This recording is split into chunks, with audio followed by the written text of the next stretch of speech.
Coughing baby. Coughing baby. Coughing baby. Coughing baby. Coffin baby? No, why is your PG so big?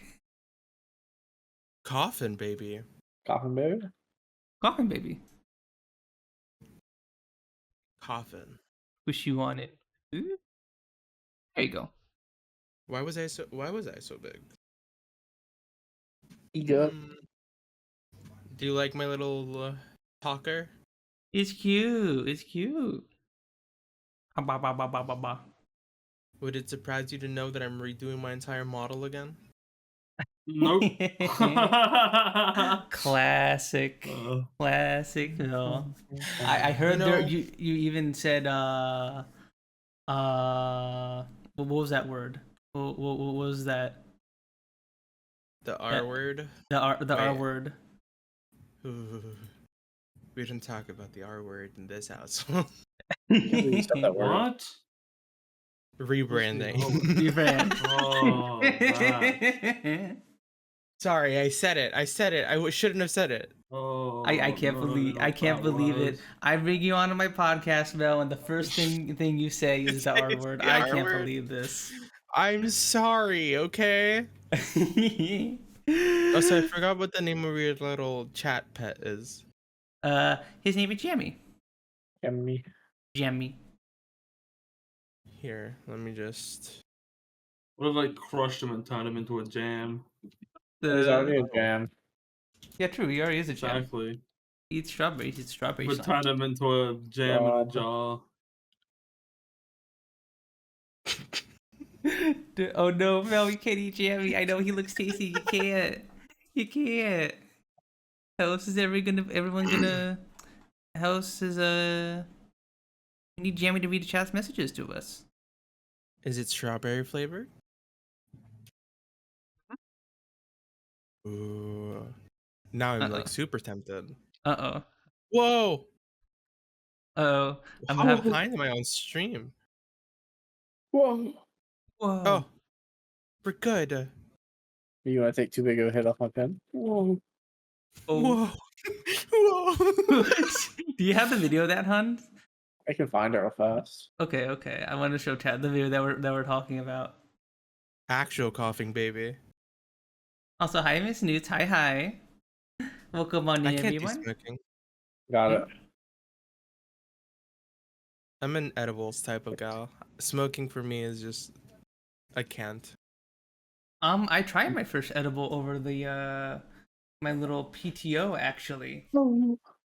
It was Whoa! You can't do that. I can't. I'm Punz, why are you Delaware. facing away from the microphone? You're facing away from the microphone. Am I? No. Yeah. No. Oh, true. There. I mean, I guess you're right. Technically, this is that. Hang on a sec. Let me. Yeah. Let me just. Let me. No. Dang it. I tried to flip it. Oh. Why are you hiding behind me? I'm hiding from the mic. I'm scared of the mic, Mel. This is your podcast. What do you... I forgot it was there. It just kind of appeared one day and I never questioned it. What is it? Wait, I'm not looking. The mic next to me. So on the Why is there an orange on screen? I think I've commented it before about that, but you know. I forgot. We took a break from the podcast for 2 weeks. For like Christmas and New Year's, since literally both of those holidays fall under when we do the podcast. So took a little break. So I have to remember exactly why Soap has an orange next to him, and because he was a gorilla. Remember we were talking about true, he was a gorilla. Where's the gorilla? Don't put that on the screen. Delete that. What was that? No, put it on the screen. Put it on the screen. Where is it? Where's the gorilla? Delete it. No, delete it. Delete the thing. No, don't delete it. Don't delete that. That is history. Where is it? Genuinely concerned. What the fuck do you mean, cum eater? Hello? Kong. The loathsome cum eater. What? I want to play Elden Ring again. Is that a toilet? What? That was Skibbity soap. that was soap. I was playing a game called it's a weird game where like you're the home safety hotline. It's where you are basically like a hotline agent for like supernatural creatures and stuff, and one of the creatures is like a little sentient soap thing, and I was like, Oh, "Soap, look, it's God. you." Yeah, that's nuts. fun little hard game. I like Elden Ring. Elden Ring's cool, but then I get tired of it after I play it for a while. Elden Ring definitely seems like a kind of game where if I were to play it, it would be a good like game where you play for a couple hours and you're just like, okay, I'm done with Elden Ring for the day, and then you play a couple hours the next day, and the next day, and the next day. That's not But you how don't that binge goes. it. That's not how that goes. You don't think so? No, because I binged it hard. Jeez. Yeah, when I started, I played for like 12 hours on stream once, and that shit was so fun. Like discovering new shit. That's what I like about Elden Ring type games, is the fact that you can actually just do whatever the fuck you want. And it's a game based on, oh shit, what is this? And that's the entire game. You just figure it out as you go. And I think the luster of it started falling off when people started discovering more and more about it. And then you see more content about it. And then it's suddenly like, oh, this is where you need to go for this. This is where you need to go for this. And that's kind of where I left it in the past. Yeah. I get you. Unfortunately I'm not too versed in Dark Souls / Elden Ring. I oddly enough only played the second game, the second Dark Souls, and that was it. But I know that the general gist of what you're saying. It's the zines are very, very fun to like explore, and then like the second time you play, you're like, oh yeah, this thing is over here. I can go get this thing, and I can go do this thing. Oh, if I go over here, I can get this thing, and then I can kill the boss easily and all that stuff. It's super duper fun. Also the aspect of leveling everything and just outgearing the boss instead of doing anything else. True. Grinding, nah. I breezed through the game. I grinded so hard. I am the problem, and I don't care about admitting it. Oh, did you play the DLC?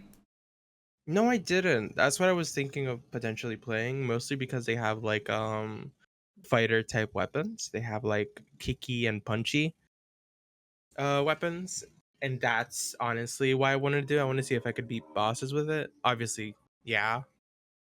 But God, the idea of it just like called to me, and then I didn't because I was unemployed. I was an unemployed Twitch streamer. Oh my God, it's Angel. Hi, Angel. Hi. Oh, hi, Curly. I don't think it says hi to you yet. Welcome on in, everyone. Welcome. Welcome to season 2 of Punz N Palz. And Whoa! Oh my God, am I debuting season 2? Yes, you are. Yeah, can you have me do like a flip or something? Like I need to do something cool for my introduction. Okie dokies. No. Okay, let me Break your neck. get ready here. Fail the flip. Kicking off Punz N Palz season 2, we have our first guest of the season, the very lovely Melody. Hi, that's me. I'm having an identity crisis. Woo!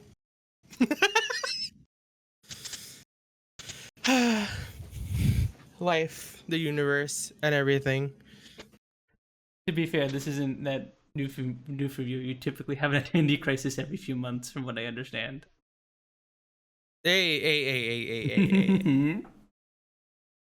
Very few and far between, okay? It's been better. You should have seen me when I started streaming. I had to change like every other week. Oh yeah.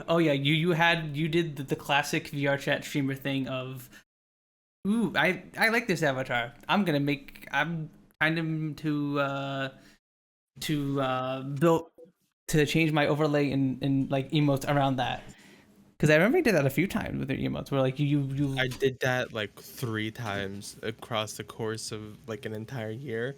I was like, Oh I'm my God. finally so like good. I'm ready for this. I'm so happy. This is gonna be my model forever. And then I'm like, wow, my skills have grown. I can do better than this. And then I fully moved on. Then you did it again and again. And I had black and white hair. I had like white and turquoise hair. Not turquoise, like it was like teal. I had white and red hair, and then I got tired of being called Todoroki and a lobster. True. So I moved away from that. There's just so many things that happen, so many phases, so many hundreds of dollars gone down to the drain. Specifically on emotes and art. I think my longest phase was the black and red, not black and white, the white and red hair. Todoroki. You said it, not me. It's not Okay. me anymore. So... You should have gone full blue, then you could have grabbed the blue lobster. Blue lobster. Oh God, I wasn't a lobster though. The whole lobster thing was because Curly decided that my tail looked like a lobster claw, and they started that and they spread that to like Sora stream, and after that it just became a thing. Wait, what was the lobster claw? Was that when you were the shapeshifter? If you look at the, It's always shapeshifter. Did she? I mean, you're technically Primrose now, right, Mel? Yeah. Yeah. And I'm moving away from that. Couple of reasons. Oh, that one. Okay. Like the whole Primrose. Fucking, oh my God, she's been going through it. True. Poor chat doesn't. We haven't since we haven't been streaming D&D. Poor chat doesn't know what's been going on. Chat does not know what happened to our poor D&D characters. Aww. My character's soul got sucked out of her body because she opened the deck of many things and rolled one of the worst cards she could. Yep. We were literally going to meet a faction leader to like help us stop the cult in Evermeet. And literally as we're about to after a conversation with them, everyone's like, hey, let's pull some cards out of this magical deck, you know, and let's screw it, let's do it. And then Mel rolled one of the worst possible cards. Positive. It was all positive until it wasn't, and I thought the deck of many more things was like a completely different thing, but no. I was like, surely Nobbin won't throw the deck of many things at us, right? Yeah. So I was like, let me grab 5 cards. The first one prevented me from grabbing all the other cards. So, yeah. So fucked up. Yeah, so we're on a little adventure in the Feywilds to go get Primrose back before we... Better you than me, as I always say. I mean, shit. Yeah, I don't think we would have gotten to like her character stuff if that didn't happen, funnily enough. True. Yeah, I guess so, because I don't know how else we would integrate the Feywild. I mean, I guess we're in Evermeet, which is kind of close to the Feywild, right? Yeah, but... And then she got her mythic item, which was sick as fuck. A lot of cool things. So many cool things that y'all can't see. Y'all can't experience your D&D campaign. I was thinking of potentially recording them. Yeah, it's too much work.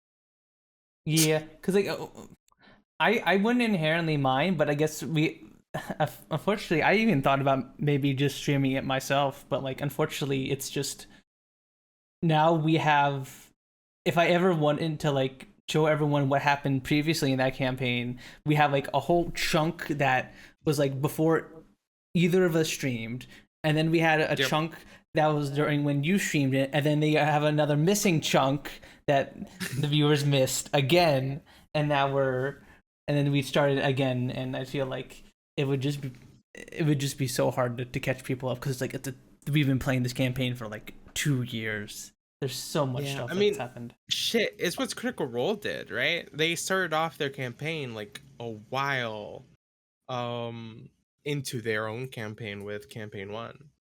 Really? And people weren't caught up. Yeah, it's like a year and a half, and then they started to start recording them. That's the beginning of the first episode. On the Geek and Sundry YouTube channel, and then they actually made their own company around that specific like stuff, and now they have like their Amazon show. They have multiple campaigns going. It's like they've been incredibly successful over this like one little thing. That's crazy, because usually, I have not actually watched Critical Role. It's something that I was thinking maybe watching while I was on PTO, but I never got around to. But from what I understood and heard about, I thought it was like a thing made from the ground up with like money in mind, right? Because there's a bunch of famous voice actors in there, right? That play the game. And they fully, it was just a group of friends. They were all just happened to be voice actors as well. Oh my god. Yeah. Like even like the person who like joined their campaign later on. I think their name is Robbie Damon. Mm-hmm. Like he voices characters in League of Legends, and so does like a couple other people in the roster. There's like very talented people. I just love Matt Mercer and the way he describes stuff, because holy shit, I finally caught up to the last campaign. Dungeons and Dragons was actually something that I picked up from Critical Role too, and now I'm at a point in which I know more than them about it. Oh my god. Mm-hmm. I wonder how many people were like that who got sucked into D&D through Critical Role. Probably a lot. Oh, absolutely. Critical Role, like, sorry, like my door's open now, and I don't have like an actual lock that works, so I have to put like a sandal under it for now. This room is still under construction. But yeah, no. A lot of people got into Critical Role or D&D because of Critical Role. That's why like they have so many followers as well, is because it actually resonated with such a large audience, to the point in which there's a such thing called like a Matt Mercer effect, in which everyone tries to DM like a Matt Mercer. In some aspect or another. Like even Nobbin does like the "How do you want to do this?" That's fully from Matt Mercer. Really? Mm-hmm. Okay. Just describing your killing blow. Gotcha. Very cool stuff. Oh, that's gonna be interesting whenever I get around to watching it, because like he's gonna Matt Mercer's gonna do something like, oh my god, that's just like Nobbin did that. Whoa, no way. Yeah, it's very cool stuff. I enjoyed it a lot. It's not everyone's cup of tea, because I mean at this point Critical Role is very, I mean, produced. I wouldn't say overproduced, but it's very produced. The vibes are different now because of its success kind of. Slightly. I would say it's still like a massive group of friends that just play like it's a massive group of friends, and that's what I like about it a lot. But the story just gets so cool. One cool thing that they do is that they have the entire, like all 3 campaigns that they've ran have been on the same world in the same timeline. So they've had all of their like previous campaigns affect the future of the campaign they're going into. Oh, that's cool. Very cool stuff. That's something that I wish we kind of had in our campaign a little bit, but unfortunately, like, I think it's just gone on so long and stuff that we haven't really had the opportunity to do that. But I think that's fine. I played 4 characters. True. Actually, no, I think it's only been 3. Aurelia, Elora, and Primrose. Yeah. That's 3. But for now, we don't know if we're gonna even survive our TPK. True. True. But anyway, I can go on forever about D&D, but that's not what we're here to talk about, is it? We have all sorts of stuff to talk about today. We, as I was saying earlier, we had a little break over Christmas and New Year's, so we had a bit of time to rest and relax and take a break from the podcast and to do stuff and perhaps reflect. So I guess the first thing I wanted to talk about, you guys, was do you guys have like a favorite game of 2024 that you guys played? What was like a game you played last year that was like sticks out in your mind? At least not something that came out in 2024, but something that you played last year. Funnily enough, even though I never followed up on it, it was a game I played for like 2 to 3 days, and it was Potionomics. Ooh, Potionomics was a good one. I fully played through the whole game on stream. Actually, I think it was my first playthrough on stream. Holy shit, it was, yeah. Yeah. That game is really good. I remember seeing you playing a little bit of that Mel with the voice acting update. It's so good. They also added the polyamory update, which was fucking fantastic for a person like me who has such a hard time deciding between hot women. But then the moment that I got a kiss from my hot woman in a fade to black, I was like, all right, I'm satisfied, and never played the game again. Objective smooch hot woman. Yes, that was my end game. I reached my end game and I was like, I'm satisfied, and then I fully just stopped. And the character's like, it doesn't matter to me if the potion shop goes under. I smooshed a hot girl. Mm-hmm.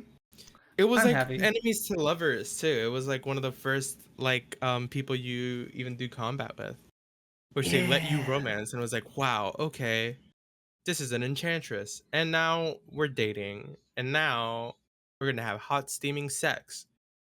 Wait, doesn't she live in the basement? Yeah, she lives in my basement. So, actually, you should probably save the potion shop, or else both of you are going to be homeless. At least with the other characters, they have like homes, but Don't say that to me. I don't want me and my enchantress wife to be homeless now. No, I have to get back to the game. Fuck. Yeah, I didn't even play it too long, and it still left such an impact on me. It's just such a fun game, both in like the writing and the style it has, but also with like the gameplay of it. With the because like for those of you who haven't watched either of us play Potionomics, it's a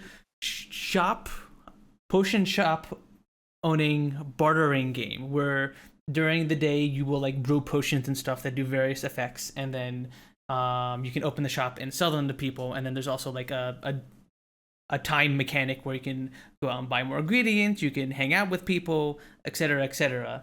And when you open the shop and sell your potions, it is actually a card game, and you can build a little deck and stuff.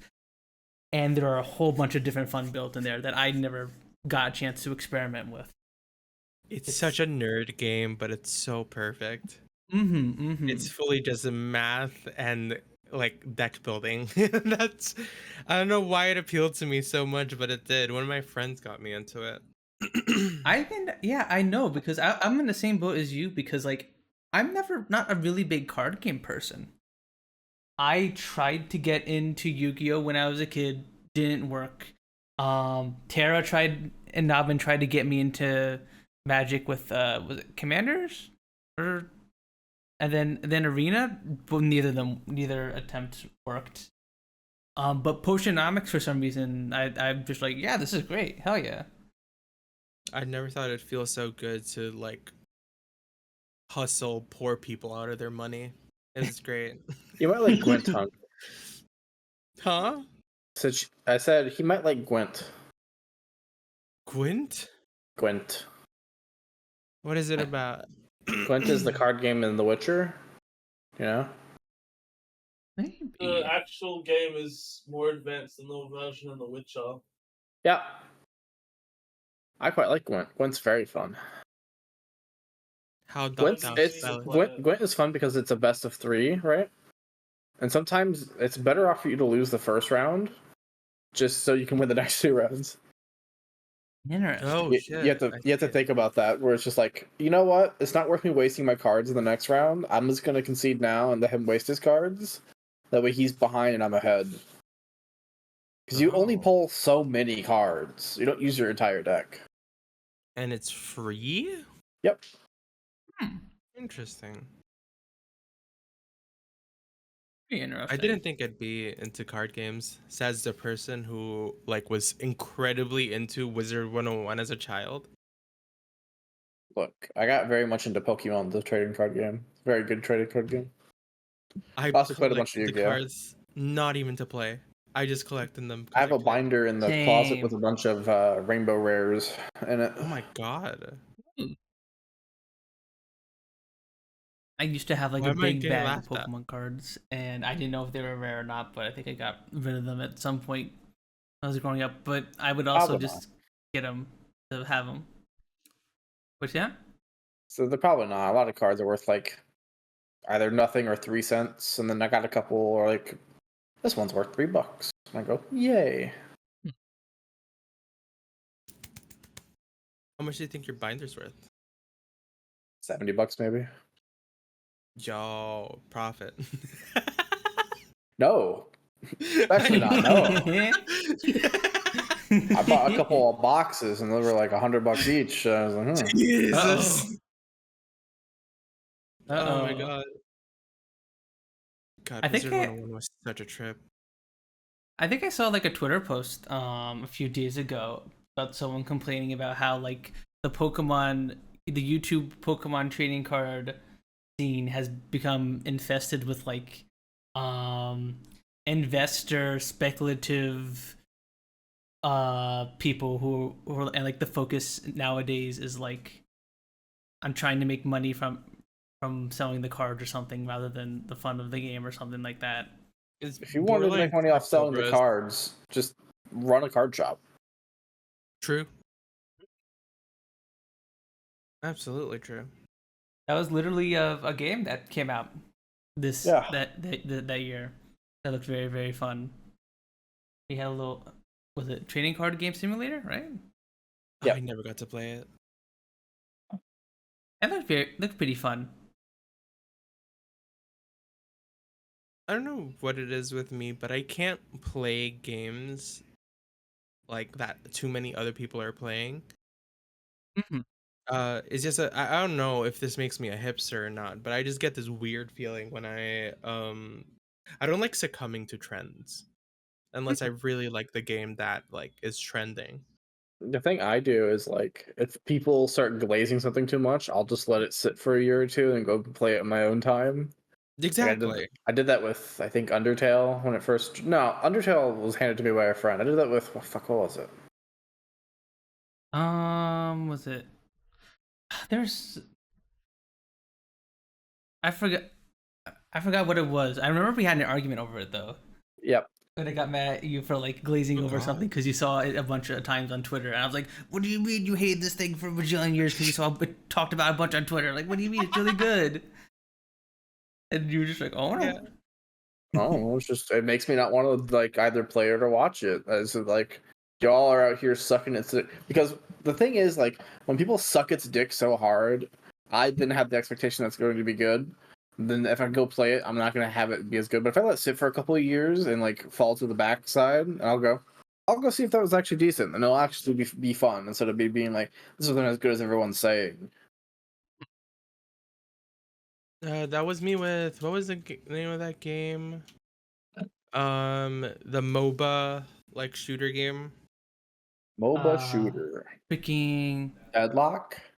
Deadlock, that one. Yeah.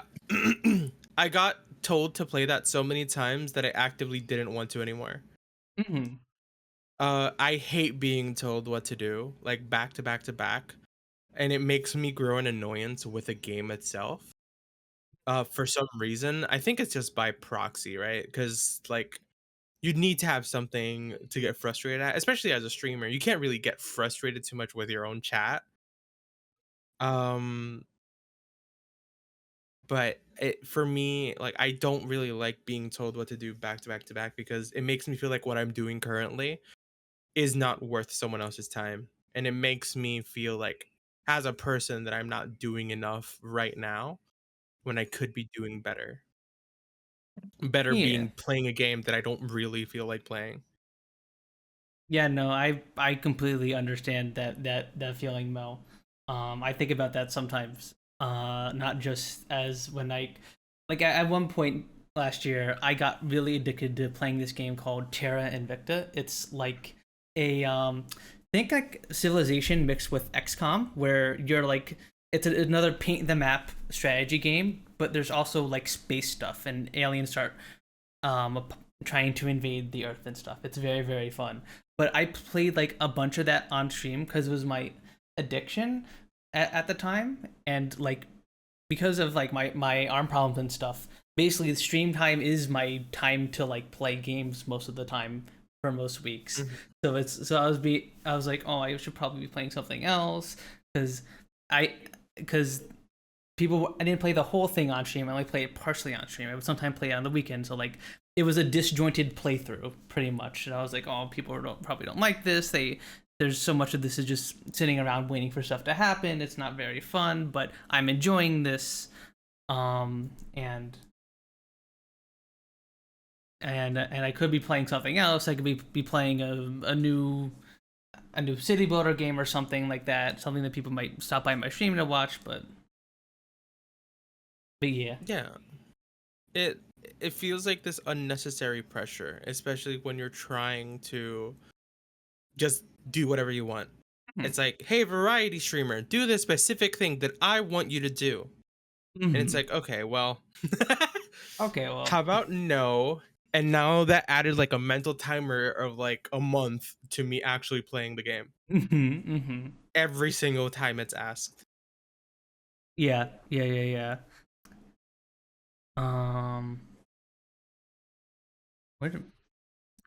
I was about to say something, but the thought like just immediately left my head. Head empty. Head empty. No Head thoughts. empty. Kind of like soap. Whoa, What does that even mean, Curly?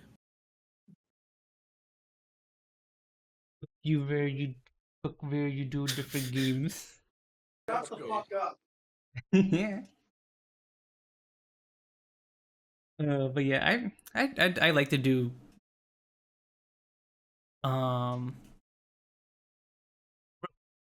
words, talk, speak, fanboy brain work. Podcast after a 2-week break. But basically, like when I started streaming, I wanted to do variety to like show off people all sorts of kinds of games that you could play with a disability like mine, like with my arm problems, right? Games that are like low APM or can be played mouse only, and that's what I usually do on Thursdays. I like to do a variety on those days, but I always feel like and unfortunately, like there's another angle to that where I can't always play every game I want to play, obviously because of my problems. And sometimes people will come in and say, "Hey, maybe you should check you play this game or something." And I get to and then I'm like, "Oh, I can't play that. I have that game. I have our proper obscenity," and that kind of sucks sometimes. But yeah, that was really just disjointed. But yeah, I know what you're saying though. Yeah. Curly, have you thought about the fact that I just didn't want to? And I didn't have to play other games just because my friends were playing them? I don't succumb to peer pressure like that when it comes to playing games that I'm just not interested in.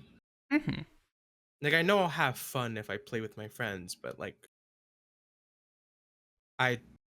my friends and I play other stuff as well. I don't only like play with my friends on stream. That's also a thing that a lot of people don't like get through their heads. We're friends off of stream as well. You know? No. We play stuff off of stream. We don't exist when I hit that go live button. That's not how it works. People forget that you like hang out with people like outside of it, and I'm like, yeah, my friends are like begging me. Eucalypt made it like an entire meme to ask me to play Deadlock, and he apologized about it afterwards because he saw how aggravated I got because I just don't like being told what to do, especially when I already have plans. Like imagine setting a stream schedule and then someone comes into your chat and like, "Hey, let's do this instead." And it's like I was planning on doing this actually. Like it's very like autism coded where it's like I had the schedule, I'm gonna follow it, I need to do it, or else I'm going to get incredibly uncomfortable. I don't think that's too autism coded because I remember back in the day there was like a popular clip of like Silvervale complaining about that where she was just playing a different game and like Iron Mouse was like doing Minecraft and everyone in chat was like Silvervale, you should go to play with Iron Mouse in Minecraft. Iron Mouse is alone playing Minecraft, go hang out with her. And she was just like, oh, okay, I guess just screw all the plans I made or whatever I want to do. Okay, let's just drop what I'm doing today and go hang out with Mouse. And like she went off on chat.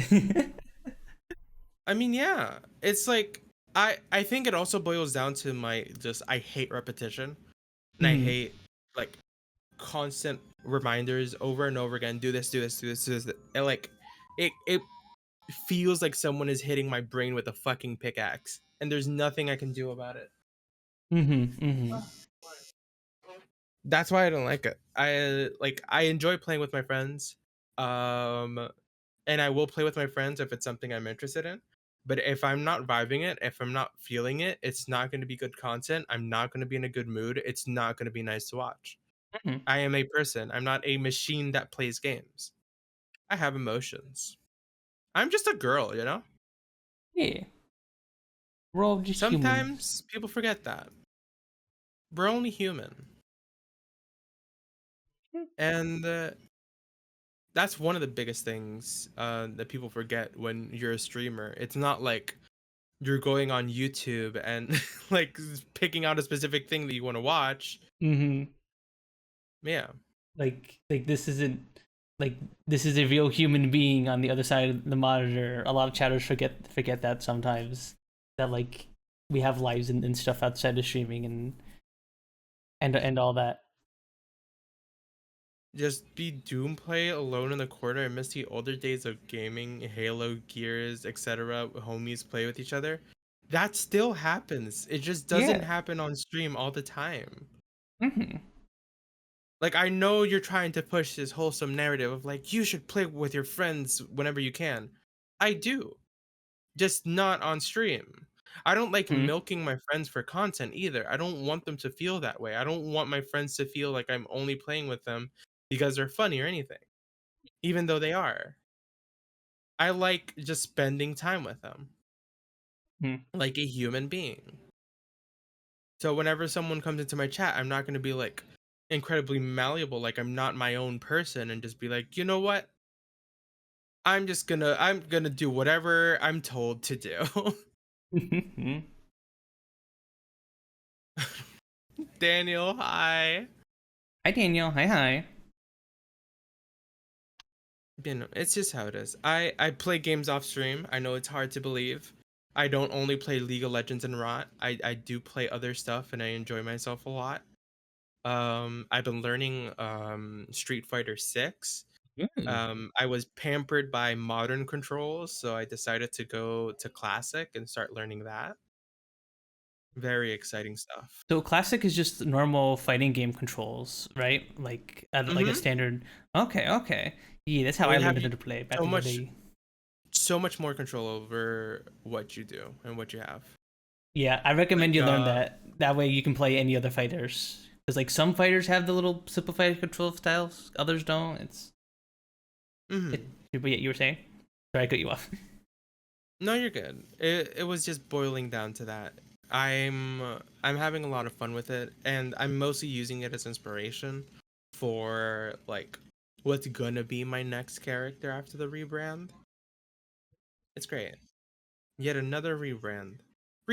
Just a week away. Can you believe it, guys? Wow. Rebrand. Wow. I'm so happy about this information. Rebrand just a week away. Yippee! You know, Just I a mean, week away. all my rebrands just boil down to me just being unhappy and wanting to change something to like get rid of that unhappiness and feeling like I need to do something. Emotes are going poof. Um, emotes are gonna go poof. For at least like a week until I commission like the same emotes again from the same person. But with a new character. I'm very excited for that. Something I am gonna end up losing is the melanin though, even though I like it so much. So hi, kiss me. Hi. We're going Oh. back to white. I think we talked about this at some point off stream or on stream. I forgot where, but it's always interesting how you and I think very oppositely about our like on stream characters because like my OC, because like the OC I'm using here basically wasn't a thing I created until I started streaming. Like the OC existed because I was like, oh, I'm streaming now. I should probably have like an OC or something, and like a proper VTuber. And it came of that, and it exists for that purpose, and that's why I've never really rebranded or updated it at all. It's just like, okay, it's doing its job. It's good. It's fine. Because like I see it in like a very utilitarian perspective, I guess. Whereas you are like I'm not happy with this. I need to change it. I need to change it. But I'm just like, this is good. I have OC. This is good.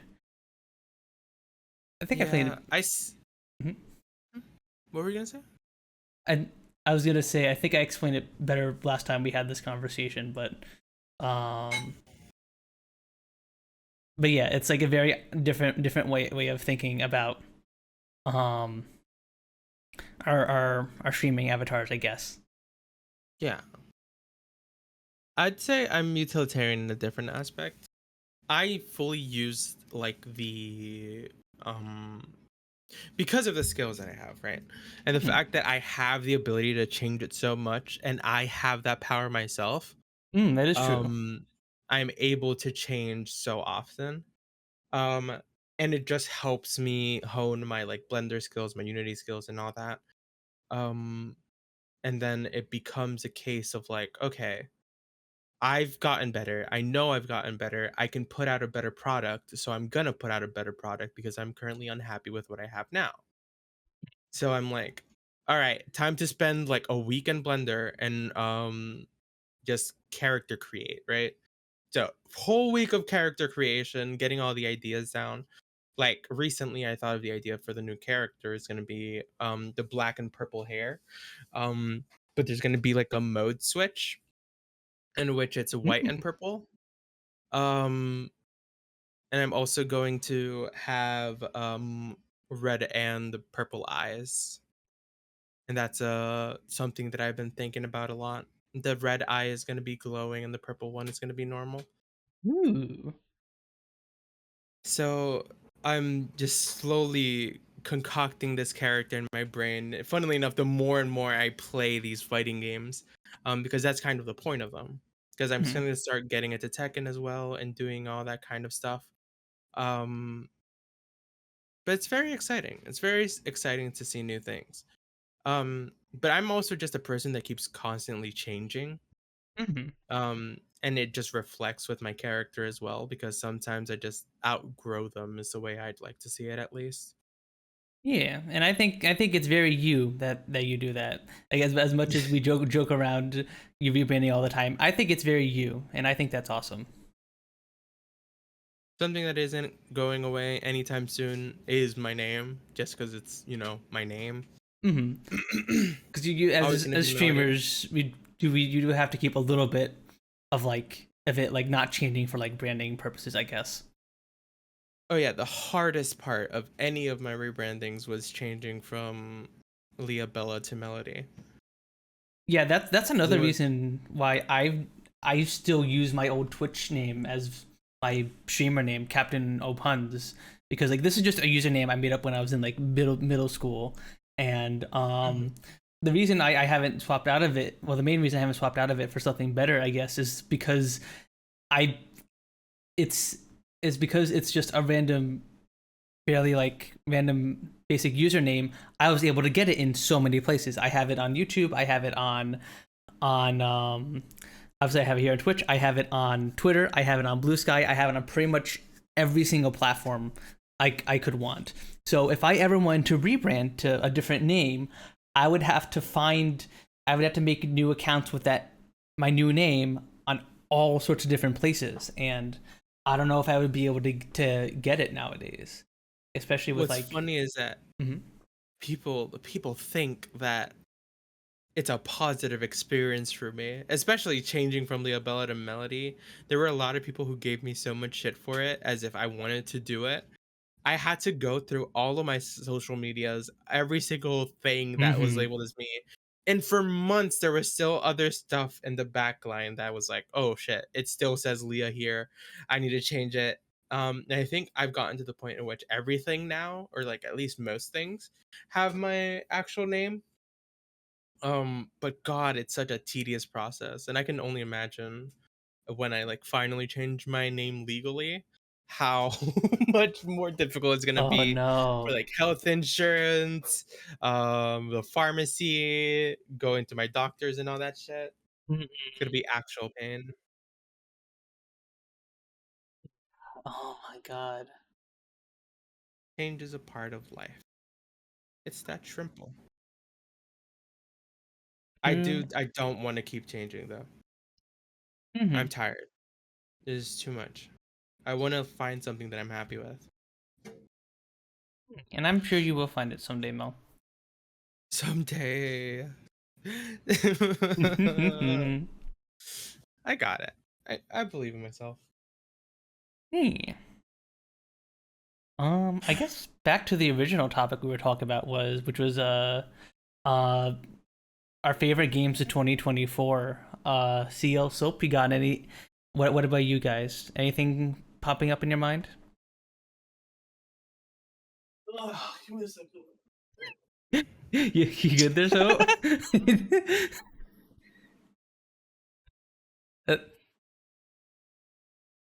Sorry. You okay, Soap? Back at my PC. You're lying down. Were you late? I was. Celica was really good. What else did I play? I don't even remember. I played a lot of the Yakuza games. Those were all really good. You guys were talking about Deadlock earlier. I like Deadlock for like, what's it called? For what it is. What else did I play?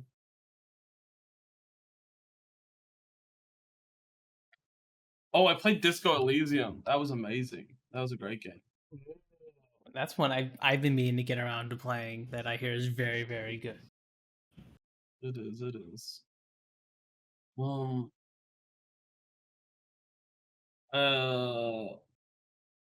There's quite a few boomer shooters I played that were pretty good. Just a good genre.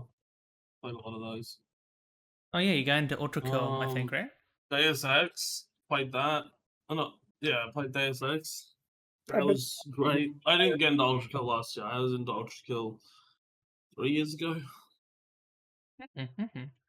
Talking this entire time, I didn't realize. What'd you say, huh? I've been talking this entire time and didn't realize. No, you're being ignored. Sorry, Siel. You're being ignored. I played Hades as well. That was a game that I really liked. I played a lot of good games this year. Oh, last year, I guess. Yeah, this year had a lot of. I said this game had a lot of good years. this year had a lot of good years. You mean last year? Yeah, last year. Yeah. I mean, all of the games weren't things that released last year. But yeah, this year's got a lot of games coming up as well. Fucking February looks packed. Ooh, Civ 7's coming out in February. That's what I'm. Gives a shit about that. What the? I was talking about Avowed, Kingdom Come Deliverance. Interested to see if the Assassin's Creed game is actually going to be good or if it's going to be shit. I mean, they say they're taking time to work on it. They delayed it like multiple months to get it in a much different state, I guess. I don't know. I mean, I hope it like isn't a buggy mess like a lot of Ubisoft games have been nowadays. I mean, yeah, but even then, if it's not a buggy mess, it could still just be really boring.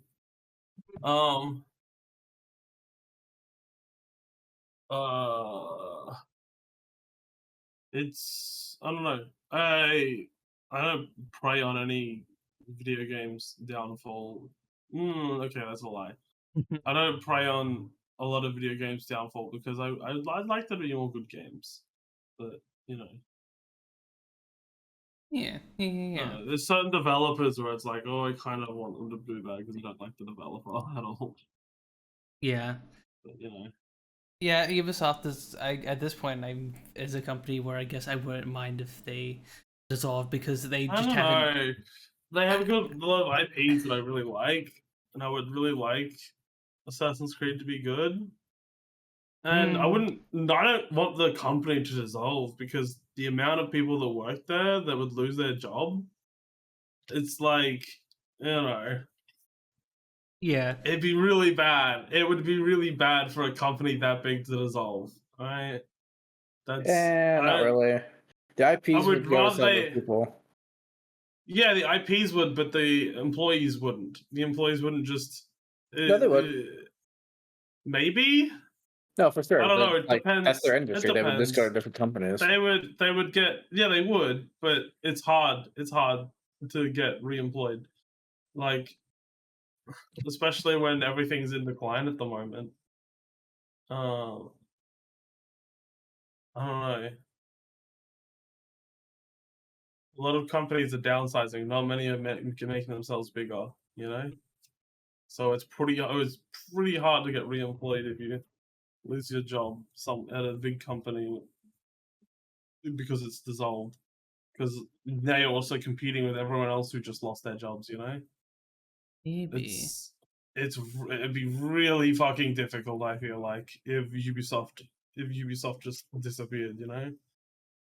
Sure, there are studios that might get sold and bought out by other companies, and that would be good. But yeah, I don't know. I would rather see leadership at Ubisoft change because that seems to be the biggest issue. Yeah, they just kind of struggle to release stuff nowadays, and whatever stuff they do release is just kind of meh from what I understand. It's not that they struggle to release stuff, it's that the priorities are not right with the games. I think the biggest issues with a lot of the things is a lot of the Assassin's Creed stuff was them trying to sell microtransactions in a single player game. I don't understand that at all.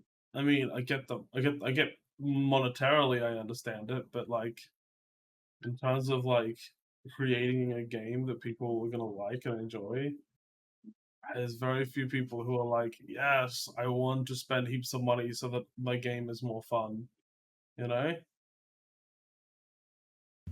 Yeah. I think my biggest issue with companies nowadays is there's so many companies that are just simply afraid of taking risks when it comes to games.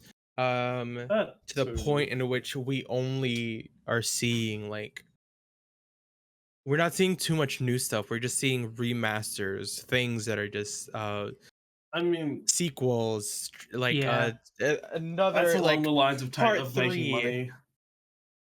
That's the issue, right? Because they know it's gonna make money and they're not willing to take a risk to make something different. Well, also you've got to keep in mind that's also a problem with company sizes. The more people working on a game, the less likely they're going to want to take the risk. because if it doesn't work out, the amount of people affected by that is crazy big. You know what I mean?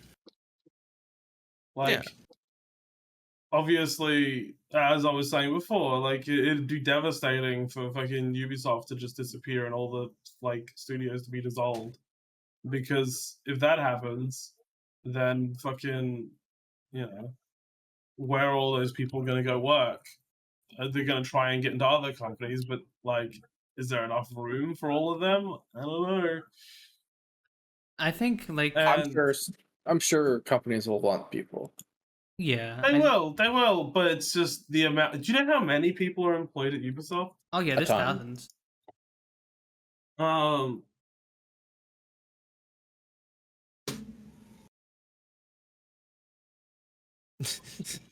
yeah, I'm gonna look it up so I have an exact number, so I'm not speaking out of my ass. Holy fuck! Thank you for the resub. Thank you. Luna, hi Luna. Wow. Are these different fucking... Oh. I don't know where the fuck. Where the fuck is Ubisoft on this? While you're looking that up, so I think something I miss. Well, we'll talk about Ubisoft specifically. Okay, I think it was the end of September 2024. 18,000 people. Thanks for the resub. Thank you. What the heck? So stream when? I don't know. I've not been really feeling like streams recently. Nope, you're gonna stream. No, I miss your stream. So they're always nice to put on in the morning when I log into work. Ubisoft has 18,000, and if you look at like other studios, like what's somewhere else that you can think of that's decently large? I mean, EA, I guess. Activision. EA's got Blizzard. 13,000.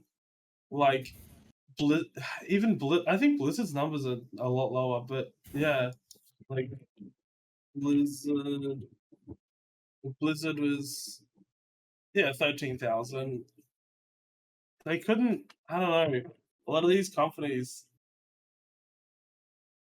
it's just really hard to redistribute the biggest gaming fucking company among all the other ones. I don't know. I think the biggest thing I wish bigger companies did was make smaller games, because it feels like every single game that Ubisoft or like larger companies release nowadays has to be this AAA $1 billion budget with 1,000 people working on it with the bestest graphics in the world. When like Ubisoft back in 2012 released this very lovely game called Child of Light, and it was this very pretty like paint game that had like this beautiful paintbrush aesthetic to it, and it was a turn-based RPG, and it was just a fun little 10-hour RPG, and it was very, very fun. That's the thing. Games, I feel like a lot of games, lower budgets and smaller teams are just a lot better, you know? Yeah, and like it's just it's also another thing about the risks earlier, like risking a game that's 200 million to develop. It's like that's a risk you don't. That's a really hard risk to take, you know. Whereas if you're risking, it goes back to what Punz said, right? Yeah, if you're risking like a smaller development, like a 20 million, even 20 million is less of a hit to risk, you know. And like so it's like, why don't I wish companies would sprinkle in a couple of these smaller games here and there rather than just making these big bets on these giant projects for some reason. And I don't know if it's just a state of the video games industry where these companies feel forced to do that or something, but I feel like it's not sustainable. Well, it seems a lot of the games that were like safe games are not safe anymore. Like fucking Concord, that was what they were thinking was a safe bet, and that was 200, 400, somewhere in that range, and that's, I don't know. Yeah, we talked a little Crazy. bit about that a few episodes ago about how much time and money went into Concord, and yet when the game released, it was just kind of just very very mid, and there was like an article I read where like apparently just the developers and the team just wasn't very not Toxic positivity. yeah, there you or go, like, toxic positivity where yeah, like it's gonna work out. This game looks great, and it's like no. And then they Everyone was shit afraid on to people tell the on higher Twitter. ups. Everyone was afraid to tell the higher ups why it was like not going to work. I don't know.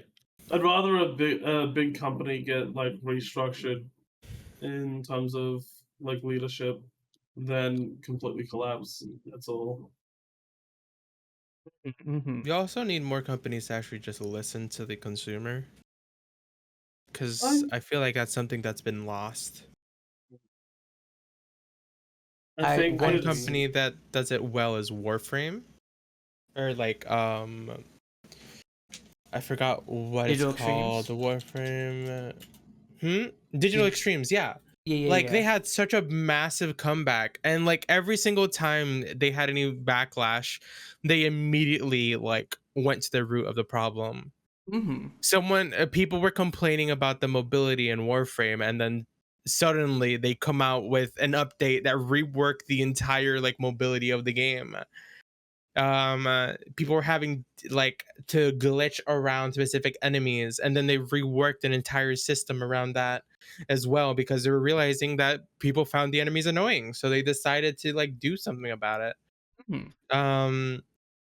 They The also way they do removed- microtransactions is amazing. Yeah, that's what I was gonna say, because back in the day, Warframe used to have like card packs that no, not card packs, or like something kind of weird gambling thing where you gamble your plat for something, and they saw that someone spent like hundreds of dollars in that, and they were like, oh, actually, maybe this is kind of dumb and bad, and they just got rid of it. Yeah, it was even dumber than you think. It was for colors for your pets. Oh my god. There was a person that spent like over $400, I think, just re-rolling colors for their pet, and they were like, we're just gonna remove the system because it's not good. Yeah, and that's why I've even though I'm not able to play Warframe nowadays, I still think Warframe is a very good example of like listening to your community and having microtransactions in a free to play game that don't totally suck ass. Yeah, feel manipulative. and they have Tenogen.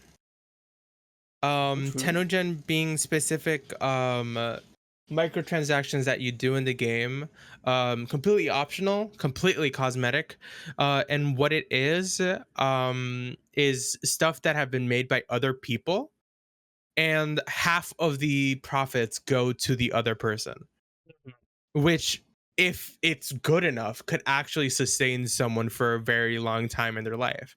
Like that's just an amazing thing that they've added. Their entire like economy is like self-made and like predicated on like trading and farming relics and all that stuff.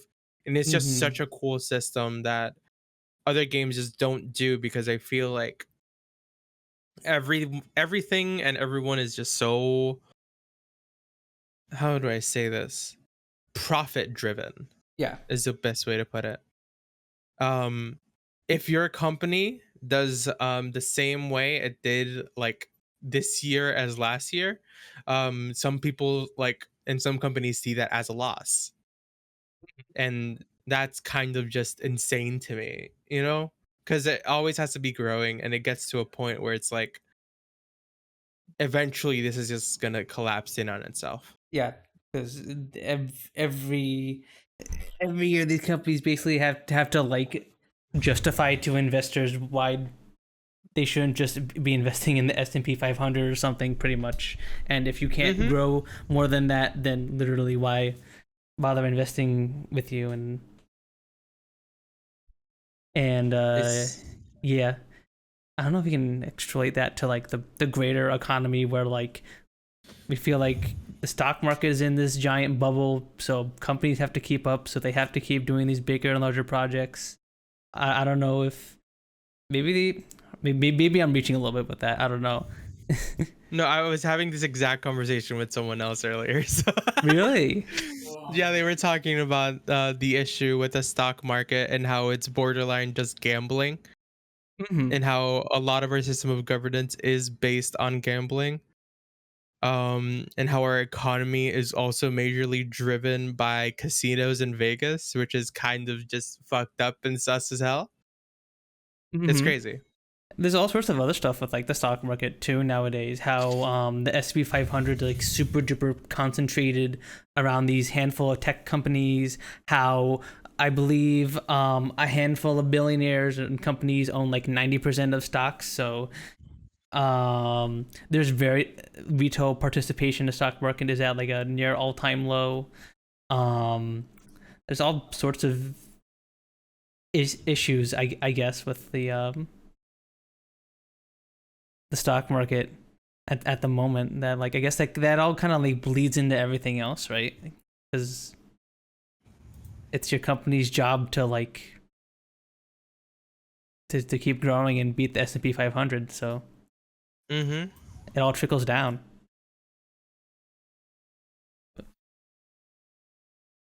That's why companies should be private.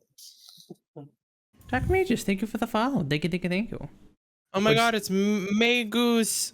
Hi, May Goose. My goose. Hi. I know them. Whoa. Hi, my goose. Hello. Is y'all winning? Yeah, we're winning at conversation. Yeah. There's so many Sims like pluses going around right now. Do you think this is the type of conversations Sims have with each other? Do you think they talk about the economy and video games? I guess they do. Yeah, they probably it's do. whatever your Sim is interested in. Yeah, they just supposed to just yap about random stuff, right? Surely. It's weird. I tried to play Sims once, but it never grabbed me, really, for some reason. I don't know why, because I like games like Dwarf Fortress, where where there's so much silly, unnecessary detail to the simulation.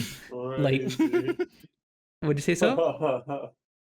Comparing Sims to Dwarf Fortress, that sounds crazy in my head.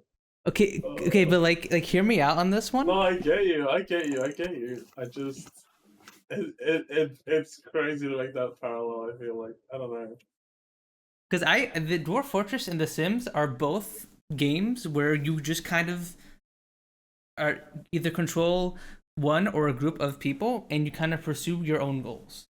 Because I know that like for those who haven't played Dwarf Fortress, looking at it seems very like this. It's a very daunting game that's super duper complex.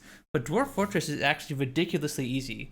You can literally just take your starting dwarves, dig a hole, build a wall in front of the hole you dig, and then just live underground forever. And there's basically nothing in the game that can kill you. Like, damn. Once you understand the depth of the game, it's actually like, oh, this game is really easy. So the fun of Dwarf Fortress is making your own goals and stuff like that, kind of like the Sims. So own goals? I can't make my own goals. Why not? So sorry. I was just gonna mention that I have a very interesting play pattern when it comes to The Sims, because I do have like a lot of the expansions and such, and at the end of the day, it boils down to download mods for like 2 hours, download the sex mods, play the game for an hour, and then uninstall everything I just downloaded. It's a very destructive set of things that I do to myself, but it is such a niche. The sex mods in The Sims. Like, can we talk about that for a while? I mean, we've had a conversation about Skyrim sex mods, so sure, Mel, go for it.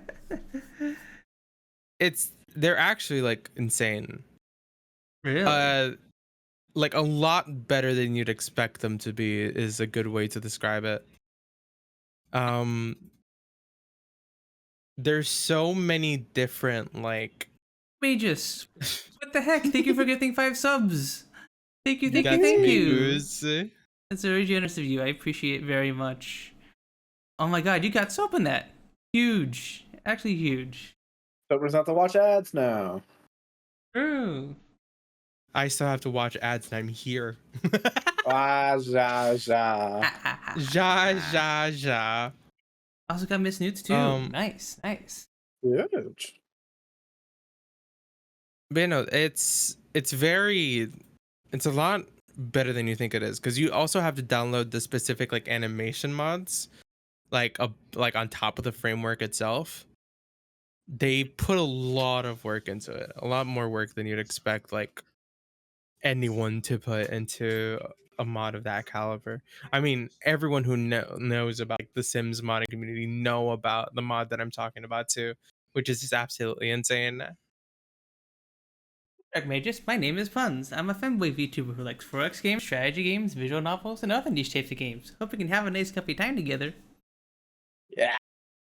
I need to replace that speed with something else. Or Yeah, you do. Or has it just become, or do I keep it because it's become a meme at this point? Or what do you think? Robot fucking femboy. What the? What? Beep. I don't know. But I'm always surprised by the amount of effort that gets put into sex mods for in any game. Like, for free? Ooh. People be freaks. Do people be freaks indeed? I can't. I respect people who put all that time and effort into like sex mods, but as a programmer, I have never had a spark of inspiration that made me be like, I need to make a sex mod system for this game. I will be the one who creates that, you know? And Or not. Yeah. But I absolutely respect it though. Oh, I've never, the horniness has never made me be like, yes, I need, you know what this game needs? Sex. And I don't know who I looks at a game like Starbound and is like, this needs sex now. Starbound sex mods. What the? Yes. Actually, like, massive amount. Really? Yes, Starbound has like a very like prevalent sex community, or like sex modding community. It do. But it's like it's like He's flabbergasted. It's pixel art. Like it's slightly Absolutely higher flabbergasted. resolution than Terraria, but Yes. but Hi why Pie. though? Hi Pie. Why? I like to The watch question- the pixels bump. The question is, why not? You know? Why not? True. Yeah. Why not see Why the? not? I mean, they have furry creatures. At that point, you got it. You know? But why not? Grab 6 mods go hard. Okay, I still think those are very silly, but at least in Minecraft, right? You're like it's a full screen game. There's a high resolution to it, even if it's a blocky game. I can be like, okay, I guess I can kind of see it, but I still think it's I don't get Minecraft it Jenny all. mod. Minecraft 6 Regis, mods? have you actually played the Minecraft sex mods? No. Say it ain't so. I will not go. Turn the lights off. Carry me home. Da na na na na na na na na na.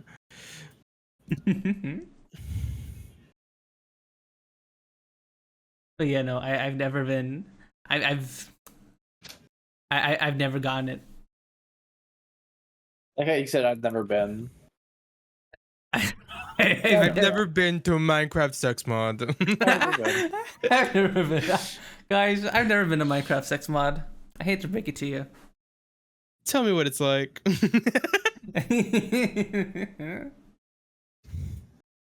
tell you when you're older. I don't know. Heck, even like in visual novels that have like sex scenes, those I don't really like engage with them that way. It's like a porn game. Yeah, I have never joked it to a visual novel sex scene. Bullshit. Never. Bullshit. Nope. Wait, really? Really? You're lying. I've gone through and played the sex scenes in the Heart of the Woods that are obviously censored for stream that we weren't able to show on stream, and like I didn't jerk it to them. That's nuts. I can't believe you didn't show it on stream first. I saw some of those images and I was like, wow. Yeah, no, they're nice. They're nice looking. They're pretty good. And they're fully voice acted too, and like everything. Like they're great. But like, actually insane. I don't know. I never jorked it. I never jorked it. I never jorked that. Make that into a soundbite. I never jorked it. I never jorked it. I don't know. I never jorked it. No, Smutty audiobooks. I'm such an audio-driven person. I'd be down for that. Well, I don't like how much I just know about you now from hearing that. Me? Uh-huh. What do you mean by that? Don't worry about it. Listen, I'm a You simple do, gal. a lot, apparently. Yeah, I do listen a lot.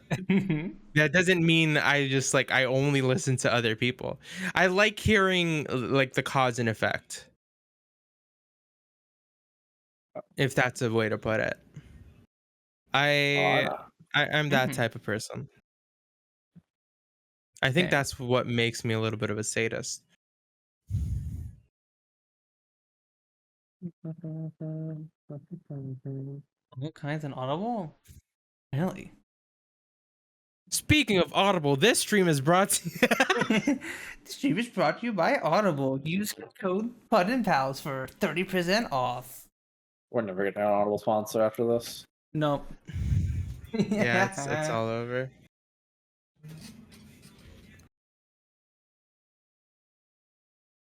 Yep. Sadly, we don't have we've never had a sponsor for this stream. We never fucking will. Oh, maybe.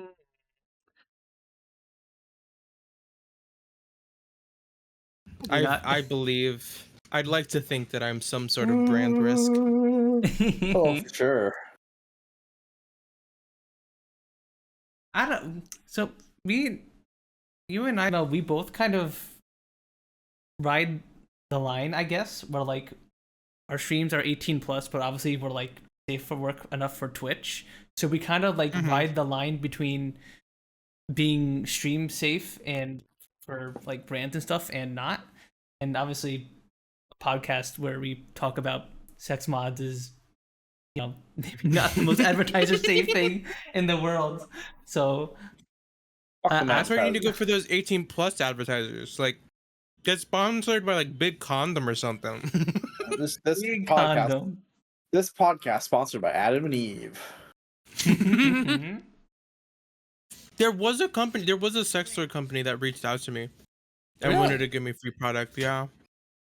Ooh, interesting. They saw my Twitter. I also can't. I realized that because of who I am, I need to make alts.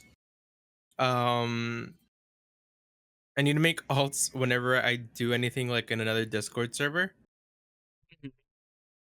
The biggest reason being I tried to look for a D&D group on the D&D server. And I had more gooners coming into my actual like DMs saying, "Oh my god, I looked at your Twitter. Anyways, want to join my D&D campaign?" Oh no. Oh no. Mm-hmm. Oh my It was god. gross. That would be so weird for me. I don't know how I would react in that scenario if I like. These are like people you've never met before, right? That you're trying to like. People I've never met before. I mean, I had someone in chat yesterday talk about the fact that they were stroking it while listening to my voice. Oh my god. The moment I started stream, yeah, shit's crazy.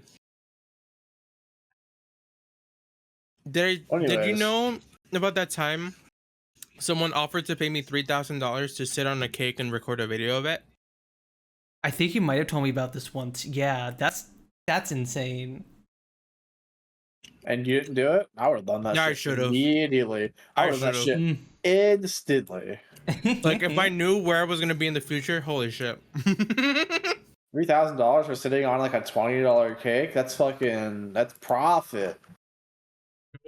Also, hi Wi-Fi killer. Thank you for the follow. Thank you. Hi Wi-Fi. I don't know. I think I've somehow not gotten people like that in my chat. I don't know. Well, I know exactly why you haven't gotten people like that in your chat. Why is that? Because you're not lewd on your stream. Yeah, but I'm still a femboy. Okay, like it's not the same.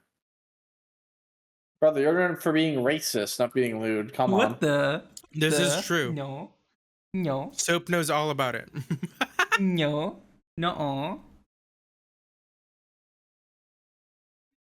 Soap came into such a weird conversation earlier. Thank you, nobody. Thank you. Yeah. But no, I think have you ever watched like of any of the larger femboy streamers, hun? Like, yeah, they're all doing fancy shit on the side, I'm sure. Like, of course they got fucking people coming in. Oh, there are a bunch of them who don't do like fancier stuff on the side. They strapping on Twitter. There are a few that don't. That's not home. Are there friends thirst trapping on Twitter? Yeah. Well, there you go. Okay, but to be fair, I have thirst trapped on Twitter a few times before. You're a smaller streamer. Which would attract them even more because like you would think they would join, be like, oh, small streamer, they can get extra attention from the streamer or something like that. I don't know. Nah, I don't hit the same. It don't hit the same. It's crazy. I think you're completely missing the mark on. I want you to think back in the last 2 weeks. How many times have been wrong? How many times have been wrong? A few times. How many? Name 3.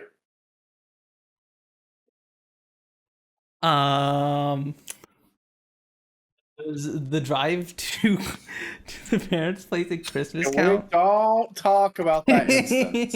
Okay. Let's see here.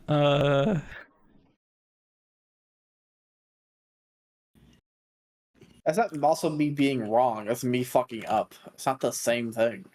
Well, it's not how this works. The incident, Monka. We don't talk about the incident. I don't talk about that incident. I don't want to talk about the incident if it makes you embarrassed. But I killed it on the way back. Okay, I killed it on the way back, and you know that. It sounds like anybody else would have killed us. I fucking killed it. Okay. It sounds like you hit a squirrel on the way to the parents' house and then came back to finally finish the job. Look, I'm just saying that would have been a big metallic squirrel. Did you crash? No. You almost did though. Somebody was having a yap and then told me to take a hard right. No, I said take the next right. Then you got me yapping. And then you got me yapping. My navigator caught me distracted and then fucking panicked me. I'm the passenger princess. My job is to yap and give Your you job in the passenger seat is to navigate. That is your job. I did. I had the GPS on speaker on my phone. You heard it say the next right, and then you distracted me. Hello. Oh my god. Hello. Hello. Sooky. Howdy. Sooky. All right, time to start it over, guys. No. Alright, guys, rolling it back. We're restarting the podcast. No. False. Yumbus. A Yumbus? Yumbus. So we were playing Jackbox, and we were doing Dictionarium, which is one of my favorite games only because of that catchy ass jingle. The definition of a Yumbus is when calling someone an idiot isn't enough. So I've been labeled as a Yumbus ever since then. That fits. As you can tell, my chat loves me. I love calling you a Yumbus. That is They love adorable calling though. me Yumbus. Yeah. That's an adorable word. Yumbus. Yumbus. What if I told you it's a Aw. slur? It's not a slur. What if I told you it's a slur? Huh? Siel knows How all do you- about slurs. Sure, I'm proficient in slurs. Oh. Say one Yeah. slur right now. Don't call me that. You're a fucking bogger. No. Whoa! Oh my god.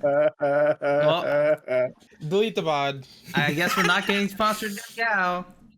And the last bit of hope is What gone. spaghetti is company's gonna sponsor us now? No.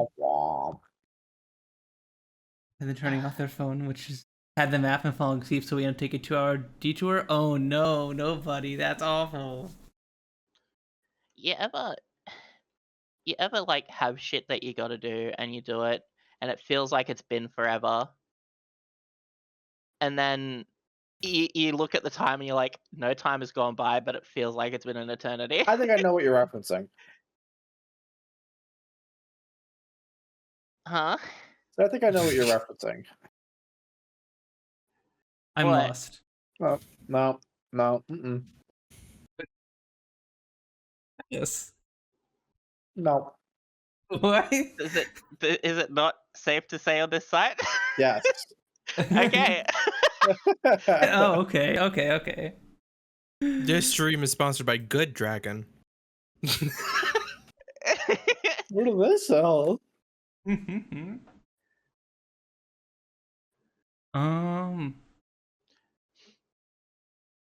What's the opposite of dodos? Auto holes? Yeah, True, I guess. that's the one. I'm pretty sure Bad Dragon sells those. They do. They do. They They're also not sell good. sheaths. Dildon'ts. Oh my fucking god. Across. Look, True. Bad Dragon, if you're watching this podcast for some fucking weird ass reason, we'll take the sponsor, please. I definitely want the sponsor. I need to I have a replace Bad something Dragon that I sticker on my that desk I and- overused. Ooh, please, we need a sponsor. Please. I Okay. have a Bad Dragon sticker on my desk that no one knows the meaning of. And it fills me with joy. And with And something else. something else. Mine used to do that until I split it in half. But anyway, Excuse me? Oh, Pardon? oh, true. God I remember damn, this. Sooky. God damn. Did you tell this? Have you told the story on stream before yet, Sooky? let's just I'm trying to think of a way that I can say it very subtly. You said split it in half. I think all subtlety is out of the window. Like, Okay, so it wasn't Yeah. exactly in half, right? It's like it, but it did split, right? Mm-hmm. So That's it's insane. made of a good grade silicon, but like sharp objects can still split the thing. Yeah. Do I say the funny line I'm thinking of? And What's up? I recently did my nails, so like the corner of like some of my fingernails like had that little bit of a sharp little. Mm. And then when I was positioning it, I must have like punctured it or something with a couple of them, or scratched it just barely. So then when I started Going. using the equipment, Device. Bouncing on it. because I go to town and it split, and yeah. All right, fuck it. I'm I saying go the to sense town. I'm thinking in my head. Ass so fat I split it in half. That's insane. Anyway, make sure to use your nail files after doing your nails. I haven't been brave enough to even use mine. It's the size of a fucking monster can. Mine was. Jesus. Mine was. Surely nobody I know would own. If you look up, you know what? I'm not gonna say it. I'm just gonna send a picture of it. Surely nobody I know would own the 11-pound. But I'm a big Xenomorph fan. Let's just say that. So many trans women I know are.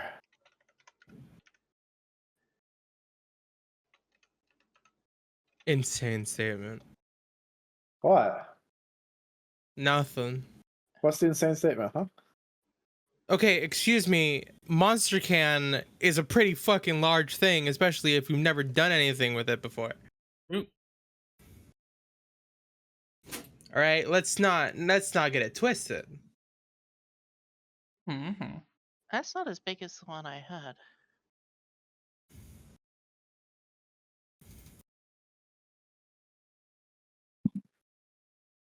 Well, I don't think it's a contest, Sooky. Luna, come on. Of course, it's the episode that I'm here for. Luna, come on. Nah, a lot of these episodes are like this, Mel. Okay, I'm glad I'm not the outlier. Does it always get horny? Minecraft and Sims sex Sooky months. is here. There was the one time when Soap talked about Skyrim sex mods this is for what like it half an is, hour. right? But it was like XXL. Insane. With extra softness.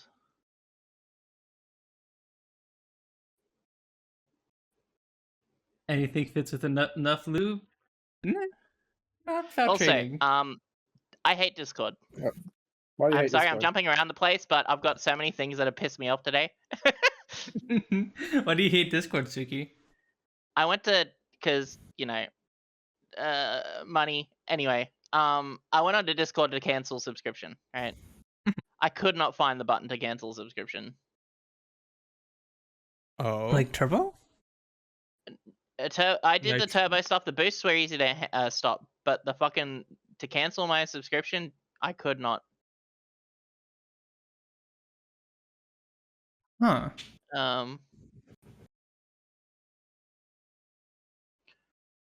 That's on, let me weird. get a picture. Like, so I am dumb as well, but usually Discord's like all their buttons and stuff, right? When you look at them, it's got red border, red whatever, right? Mm-hmm.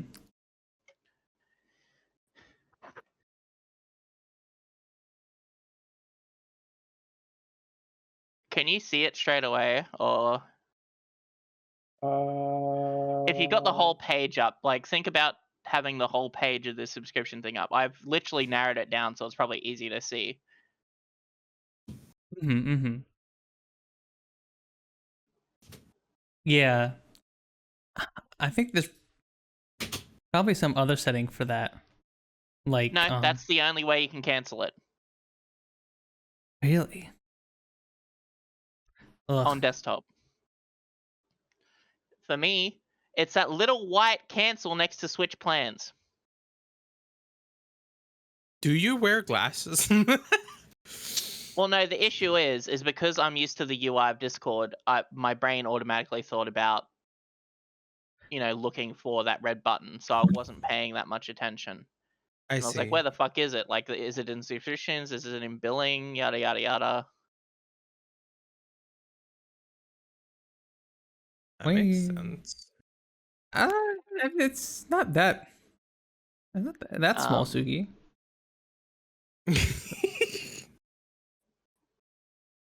Why is it upside down?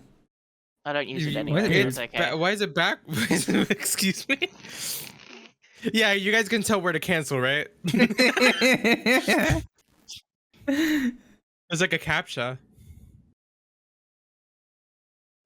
Because for me, as soon as it was like I had the subscription page up, like if Punz or whatever, if you go into your subscription, There we don't go. show it obviously because it'll have your information there. Yeah. But like if you go there, it's like normally I'd expect the cancel button to be down at the bottom somewhere below like everything. Because that's where Mhm. everything else is when it comes to like turning something off or canceling or whatever is in Discord. I was about to go on a tirade about how Because like companies voice and nowadays video, will if you become scroll like down to the bottom of voice hardest. and video, Okay. it says reset voice settings. There's a red button, right? Like all the way And along. then- Yeah. Yeah, and then if you go up to my account, look at all the red buttons that say remove authentication app, remove SMS authentication, disable account, delete account. My brain was set on looking for that. Ah. Okay. Okay. So that's why I couldn't see it. Like I Okay. didn't see it right away. Okay. I get you, Sooky. It's an inconsistent design. Yeah. And I'm Okay. just a bimbo, so It probably didn't help that it was backwards and upside down. That was great. Yeah. It must be rough being Australian, having to look at everything upside down. Yeah, holy shit. I didn't even think about that. You want to talk about your plights?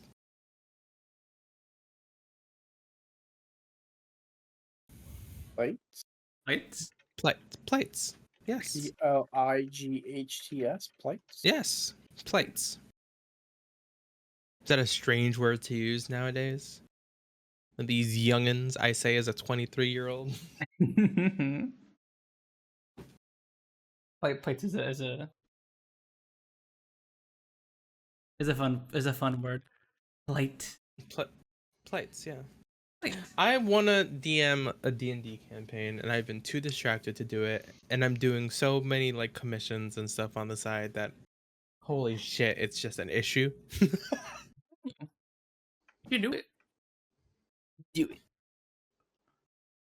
I just like being a DM on top of everything else I do like weekly. It sounds like pain and misery. That is true. That is very, very true. There's so much that goes on in the background of planning D&D session, and especially as a streamer. Like, yeah, that's a lot. No. No, it's easy actually. It's Just very do it. easy. Yep. Oh, bang it you out. do it, huh, Siel? What do I do? What? Huh? Why don't you DM? I love that lore emote. It's so cute. No.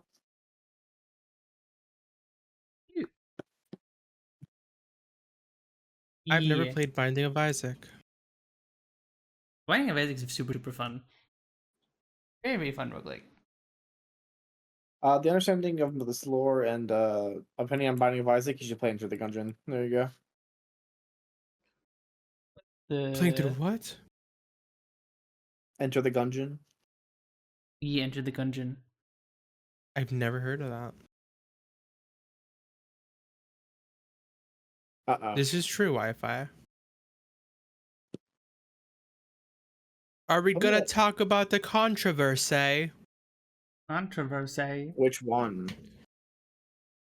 The Ooh. controversy.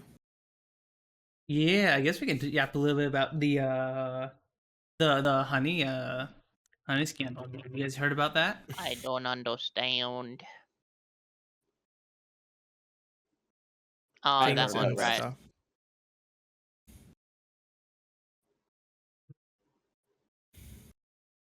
What about you, Soap? Soap's dead. Back on his bed, dead. We lost Soap. Soap. If Soap is not talking with the talking stick for 2 seconds, he's in his bed. That's it. Soap. I'm bringing out the monkey. I'm bringing back the monkey. Where's the monkey? I mean, I feel like Honey in general was so sus to begin with. Like, how does a company that predicates all of their stuff on making like coupons and giving people discounts even make money themselves? And it makes so much fucking sense that they just were stealing other people's cuts. Yeah, and like that's like one of like the first things when you like hear about honey, because like basically what honey is it is a extension you get for your browser that's supposed to help you save money when you check out stuff. It's supposed to give you a bunch of look for a bunch of coupon codes for you to basically for when you buy stuff. And it's like it's owned by, is it owned by PayPal or was it I think it was a partnership. partnership with PayPal? Let's see. Is Honey owned by PayPal? Oh, PayPal owns Honey. Wait a minute. This changes Okay. everything. Yes, they recently bought Honey. Uh-oh. Dang. But yeah, so basically, like in and of itself, very weird. Not sure how they make money, but seemingly harmless, right? Then, Honey sponsored a whole bunch of influencers and YouTubers, for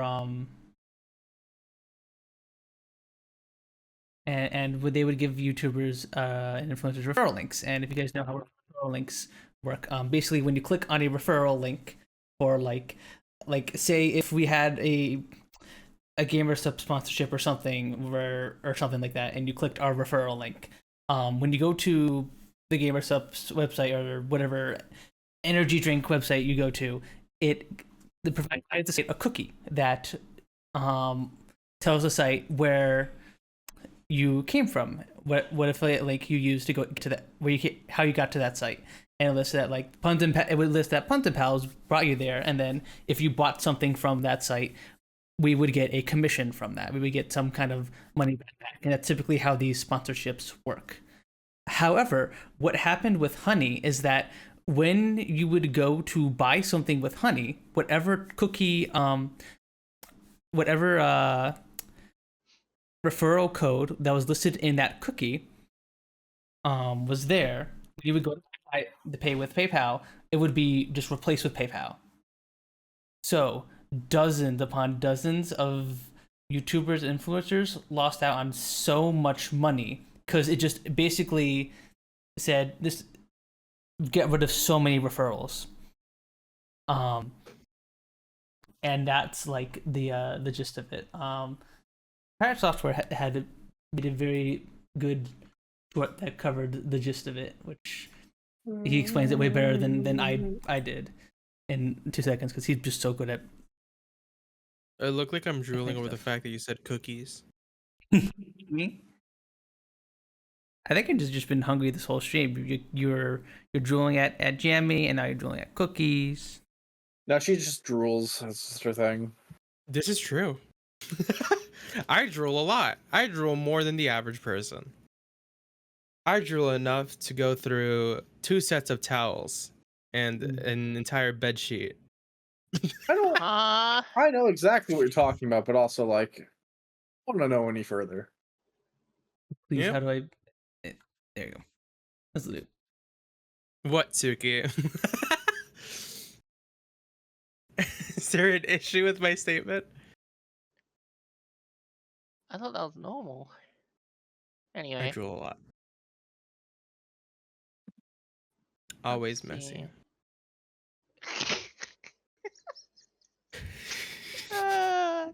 Getting fucking blindsided because, like, usually I'm the only one that's like that in the podcast. Hey, what the fuck? We're on erasure right now. Come on. You don't talk about it as much. Well, I don't want to steal your whole shtick. Yeah. That's basically. It's all Jover. Boop. Okay, we should be back. Hello? There we go. Big PayPal ain't silencing us today, allegedly. Yeah, guys, Big PayPal tried to silence us, but we're not gonna let them. We're not gonna let them. Just finish every sentence with allegedly. Allegedly. We will finish every sentence with allegedly. Mm-hmm.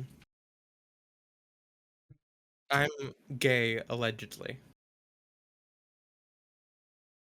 Allegedly? Yep, allegedly. Wait, what's the name of that kid? Doing that, I need to fix the YouTube stream because YouTube decided to end my stream and I don't need to make a new YouTube stream. Have you seen the apparently kid? It was such an old meme from 10 years ago, and I don't know how I remember it. I'm gonna link it. This is gonna be us, but with the word allegedly instead of the word he uses.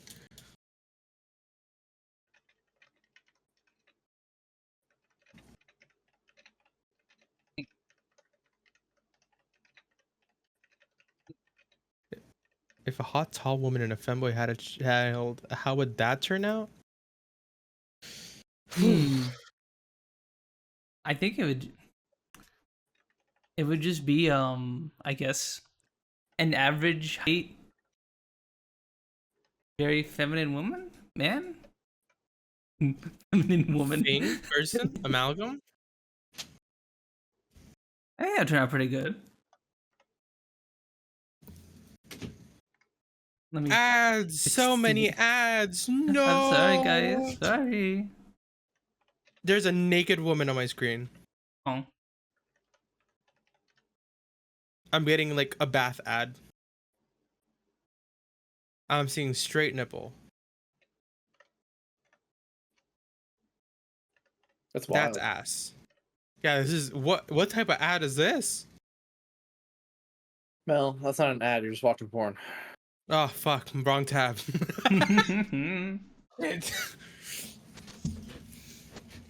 Mom, I'll get your mind out of the gutter. Father Brown. Silent witness. Death in Paradise. This summer. Wow. I want to rewatch what's the name of that movie? The one that overuses that sound effect. The one about dreaming and going into other dreams. Inception. A dream within a dream. Or I should get as a streamer. I should get Turbo. I would honestly highly recommend it because it's just so nice not having to deal with any pre-rolls. It's just so nice. As a kid, I watched Titanic, and then right after that, I watched Inception, and then my mind was fucking absolutely blown. Because I watched Titanic, right, which ends with Jack, Leonardo DiCaprio, just drowning, and that movie ends, and then immediately after it was Inception, whereas Leonardo DiCaprio as a guy from Inception leaving the water, like in a beach, And I'm like, wait a minute. He's Oh my alive. god. Yeah. Mood. That's what I thought as a kid. And I'm like, wow, this is a very long movie. Whoa, I did not understand anything that was happening. It was an extended universe before extended universes. True. What if Titanic was just a dream?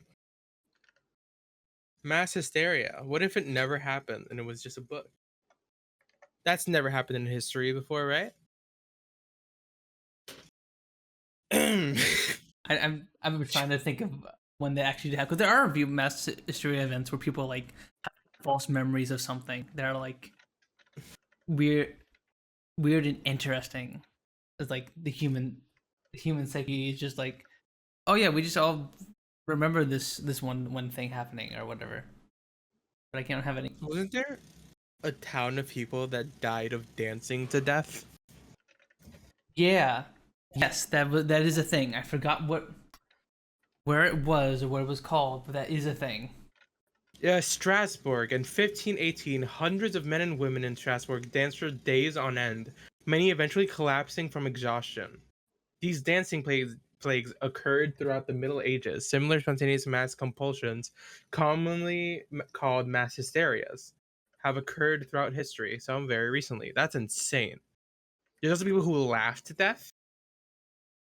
That's crazy. We're so bored. Like, like, what do you do back then? True. I guess back then, yeah. Tanganyika laughter epidemic of 1962 was a mass hysteria outbreak that occurred near the village of Kashasha in Tanganyika, which is now Tanzania. The epidemic was called a mass psychogenic illness. They just died of laughter and cardiac arrest. Oh my god. You're welcome. That's scary. Don't sounds laugh like too hard.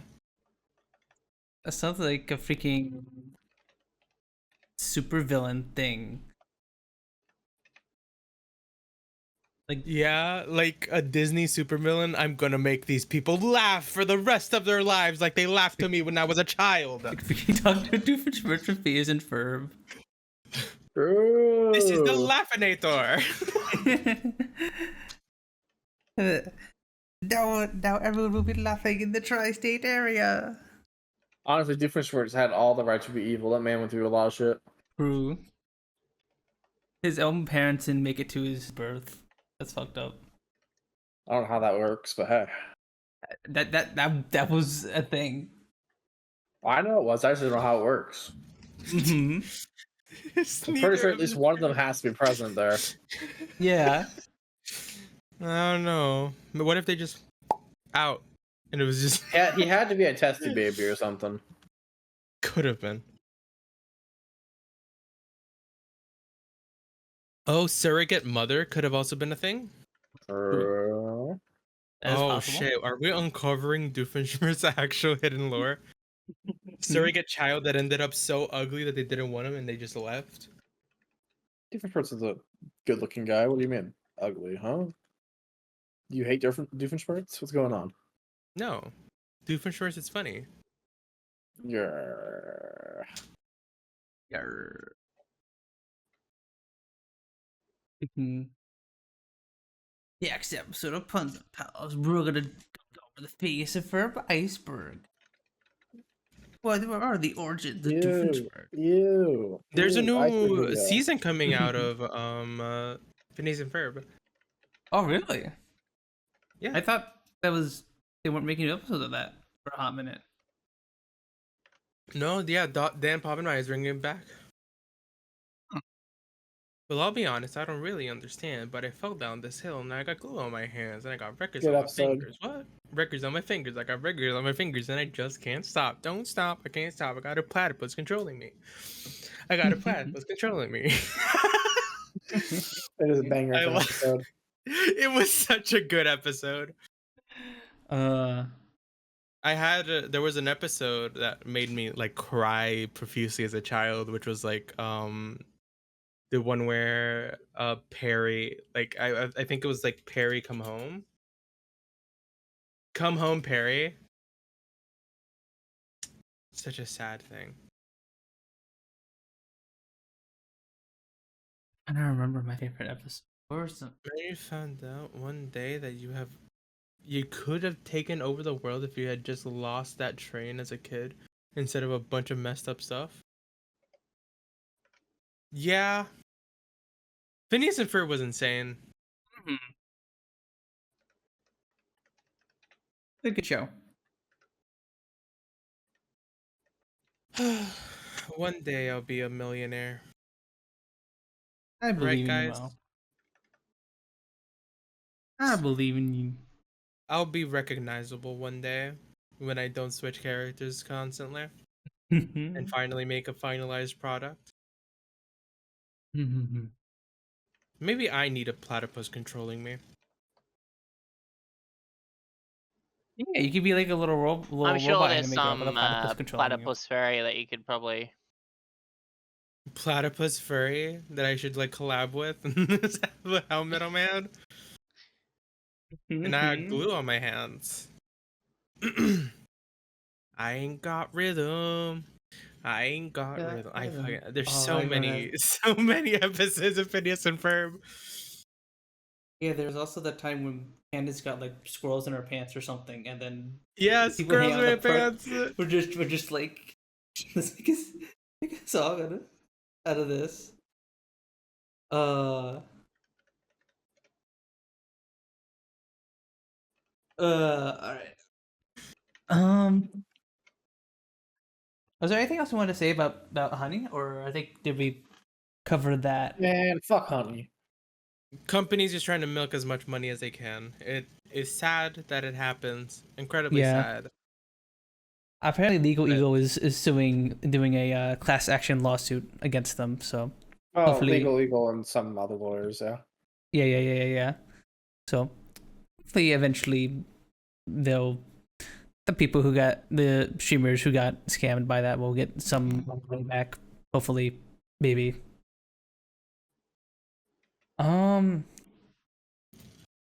So you know how earlier, Mel, we were talking about how a lot of AAA studios are just making like sequels and stuff. Apparently, the highest grossing Hollywood films worldwide in 2024 were all sequels. Let me show you the list, chat. I'm tired. Come up with something new. Take the risk. We got Inside Out 2, Deadpool and Wolverine, Despicable Me 4, Moana 2, Dune 2, Wicked, which is just a movie based on a play, right? On a Broadway play? Godzilla X Kong, Kung Fu Panda 4, Venom 3, and Beetlejuice 2. So all of these are either sequels, remakes of something else, or I mean, Deadpool is I guess all the Deadpool movies are like, you can call them sequels. So yeah, Deadpool counts there too. So yeah, every single one of these. I'm tired of sequels. I want to see something new and creative. Same. And they're doing it. They're top grossing because they know it makes money and they don't want to like make a new IP. Yeah, it's a shame because like I also feel the same way. I wish these companies would take some kind of risk and stuff, but to their credit, it's just making sequels seem to be working pretty good. So I can't wait for Moana 3. Apparently they set up like a villain in Moana 2 or something, so there's a Moana extended universe now, I guess. Moana cinematic universe. Let's go. Let's get Maui the movie, where it's just The Rock and then Kevin Hart plays another character. I'm gonna lose my mind. Moana 2 was weird. Apparently was there originally going to be like a Moana TV series on Disney Plus, and then they like took a couple episodes of that and like turned it into Moana 2, basically. That's what I heard, at least. I would not be surprised. Not in the slightest. That's weird. I just don't like. I told you my disdain for sequels, and I just want to see people make something new, because they're just milking the hell out of things that already exist. We're at like what, the 11th Mario Party game? 12th, I think. Jesus. Jurassic Park Rebirth, by the way. True.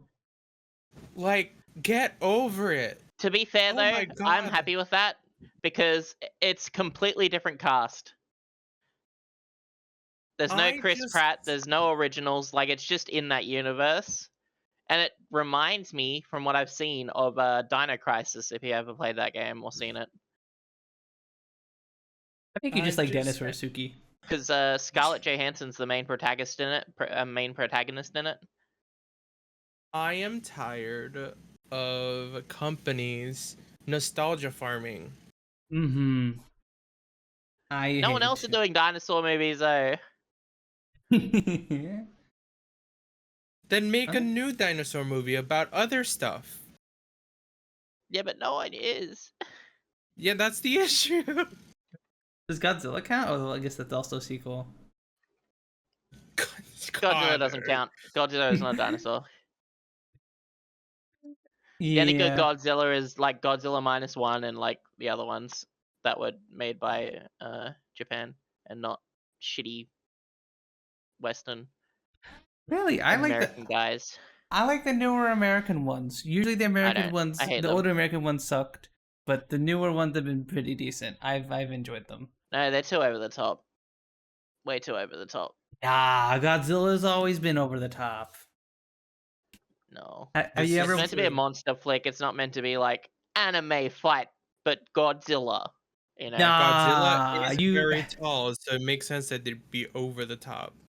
Suki, have you seen the clip where Godzilla chases off of the pollution monster, chases after the pollution monster by like shooting his fire breath in the air and like flying after him? If that is not Yeah. a goofy anime stuff, then I don't know. It's stupid. Have you? What was the one that came out after Godzilla's Godzilla pink now, 2000? by the way, for some reason. Excuse me?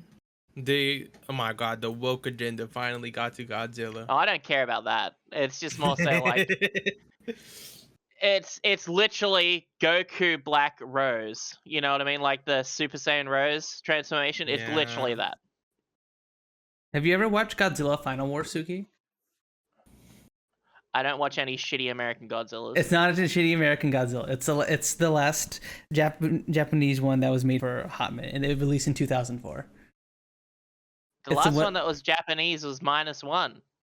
No, like before that, like the older ones. Shin Godzilla. Yeah, like I'm talking about like earlier than Shin Godzilla.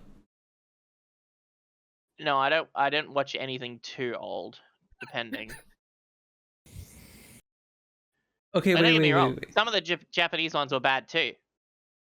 But every one of the American ones have been bad for me. IMO. Okay. I don't know. I haven't I seen. don't like them. They're not good for me, but everyone else can enjoy them. Yeah. I watched Shin Godzilla with Siel recently, and that one was very, very good. Shin Godzilla was good. -1 was fucking amazing. Yeah, my one was so good. It's It meant was to be one a of- horrific monster flick sort of thing, where it's like it's all destruction and loss. It's one of the handful of Godzilla movies where I'm actually kind of invested in the human plot. A lot of them do a bad job at like. Well, especially since I think for me it's more so the era that it's done in, because it's World War II within both those, you know. Yeah, post World War II is in Japan is something we don't see Yeah, much. but like in the newer Godzillas, it's like wearing all high tech stuff, and it's like, okay, well, this is boring. Mm-hmm. And that's why I was asking you if you watched Final Wars, because Final Wars is like is that, but it's also Japanese. Like there's literally aliens. It's Godzilla also always has aliens because of Mechagodzilla, the first one, not the second one. That was a human one. And Kiryu was also a human one. But yeah, Final Wars. I recommend you watch that one, Sooky. I'm curious what you think about that one. Because it's Godzilla fighting a bunch of monsters from the older era, and it also has aliens trying to take over humanity by controlling the other monsters Godzilla fought. It's very, very fun and silly, and Godzilla gets a whole bunch of cool one-on-ones with the monsters. Okay. Yeah.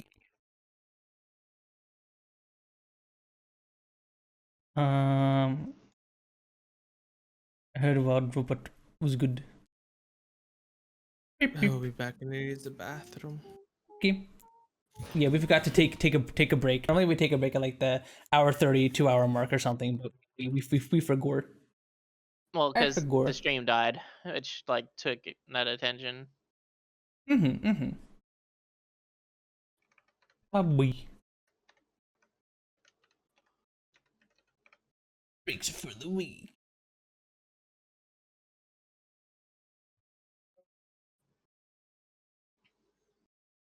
Have any of you guys seen the Oh, excuse me, Jesus. Oh, sure, it's the Ethan boy. What the no. Nope. Nope. Yep. Nope. Uh-uh.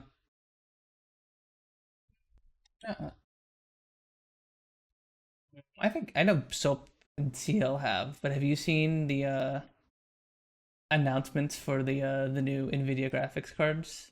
The 5000 series? Sooky? Huh? Yeah. Wait, what? We got the 5090, the 5090 at $2,000 reduce. I doubt it's $2,000 redos. I bet it's more like $3,000 redos, but $2,000 for for Americans. Actually, no. It'd probably be $4,000 for Australians, because we pay fucking ridiculous import tax.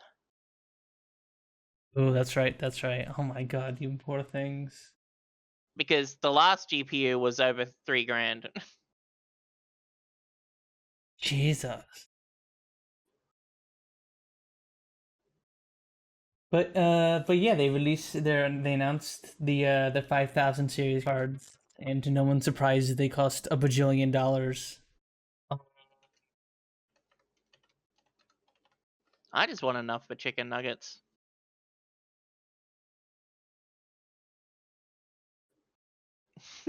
Give me a chicken nugget GPU. On a chicken nuggies.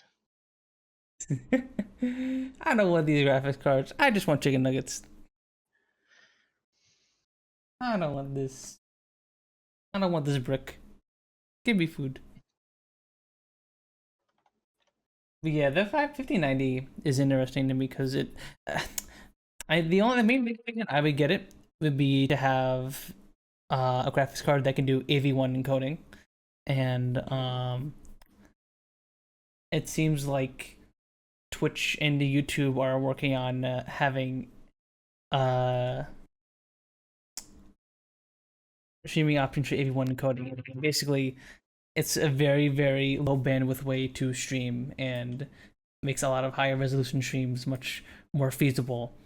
Because like if you wanted to stream in 4K on YouTube, you would need like at least a 21 megabyte a second internet connection, like constant and consistent.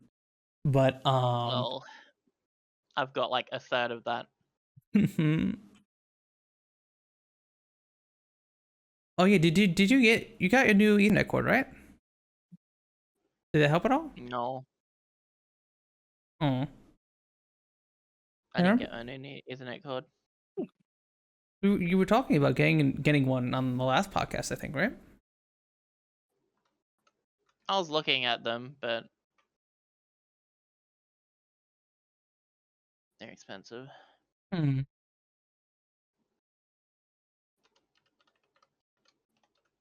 But yeah, 2,000 is a lot of money for a graphics card, but I don't know. It would be nice to have an AV1 encoding GPU for streaming and stuff. Yeah. But yeah, that's crazy. Absolutely insane pricing.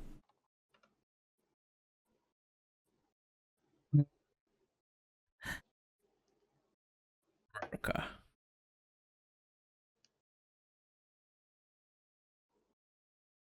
I think it's.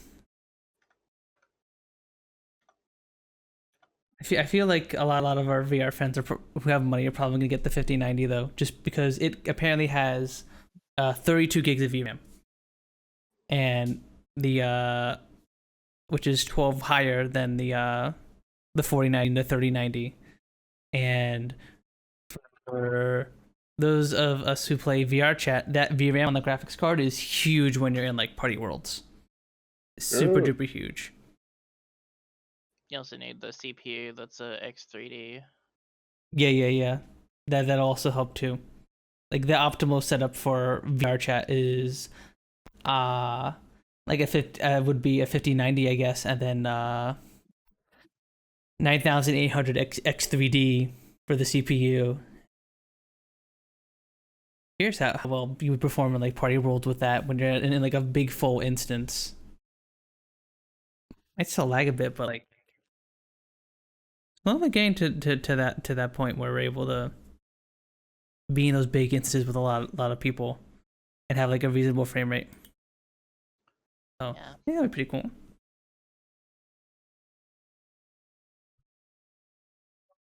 Boom. Give me the graphics card because my own one dies because it does well enough. That's fair, Luna.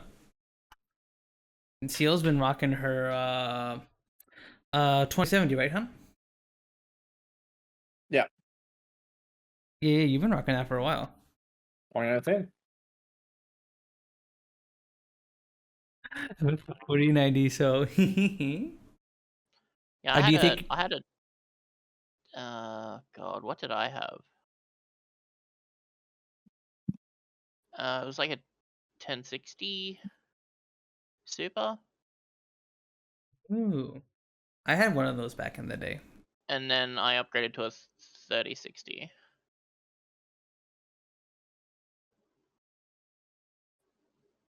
I think that's what, hold on. I can see that in my task manager, can't I? Hold on. Do you think you're gonna upgrade to the 5090 Yeah, so- Dark, or are you gonna stick with 4090? So I've got the 3060 12 gig. Okay. Oh, that it comes with 12 gigabytes of VRAM. That's huge. Yeah. It's the card will can handle VR chat fine. It's my CPU.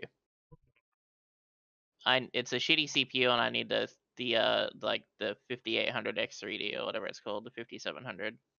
Mm-hmm. Yeah, because like the 5800 is is a one they released a while ago, and then there's a slightly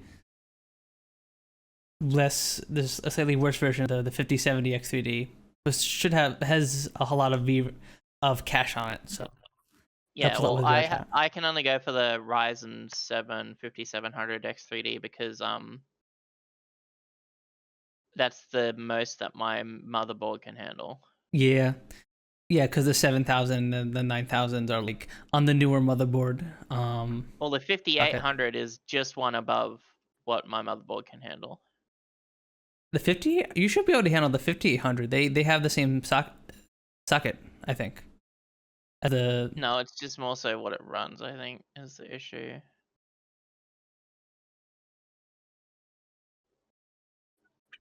Pretty sure.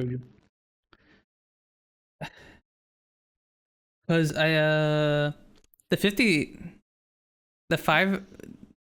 5800 X3D is on AM3, I believe, and that's what all the 5000 and 2000s are on. Oh no, but yeah, sorry, I was 5800 X3D is the one I have in my notepad.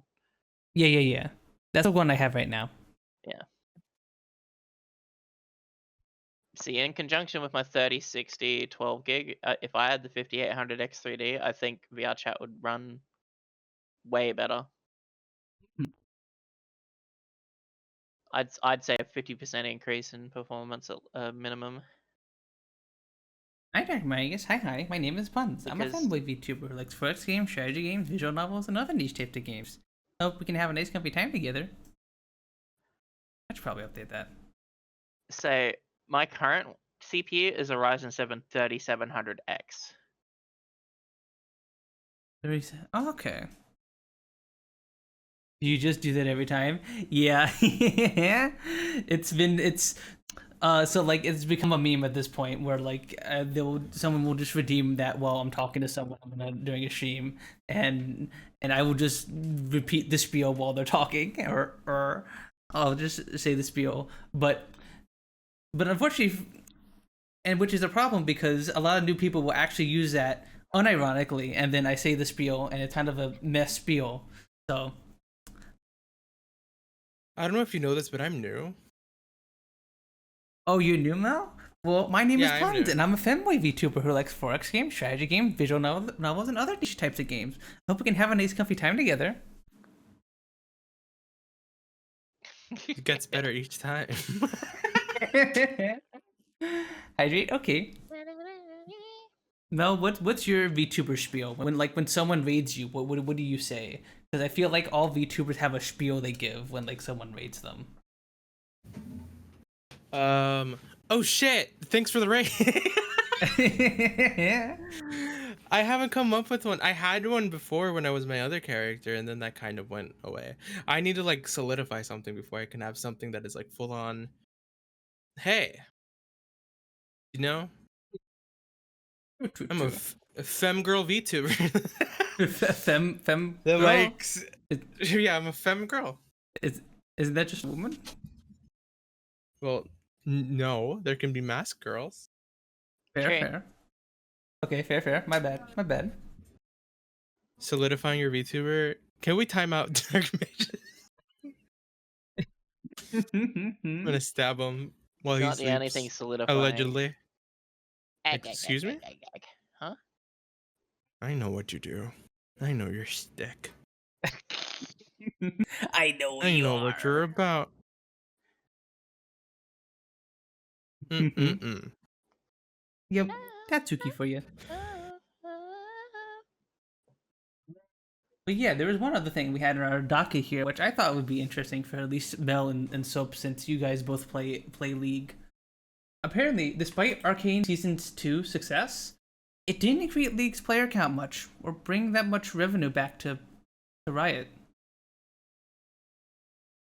Because no one has money after the holidays, or during the holidays, or near the holidays.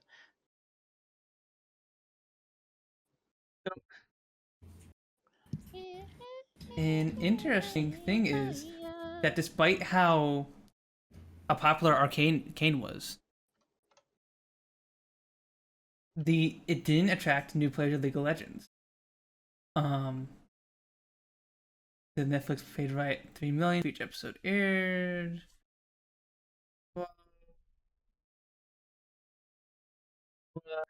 One reason they say for that is because League of Legends didn't have enough time to produce new content for new items of characters. But interestingly enough, people created new accounts but left the game. So like a bunch of people did try to play League after Arcane Season 2, but they just kind of quit for the most part. The community is garbage. True. It is not Community is garbage new and the game is user fun. friendly. The game is way too difficult, and if you're struggling with it, there's no incentive to get better because people will shit on you just for doing bad in a game that you're new at. How do you not know how to like do everything straight away? How dare you not know every single mechanic? Go back to playing with bots, you pleb. How dare you? How dare? But it's also they attracted the wrong community. Arcane is not going to be a big hit with gamers.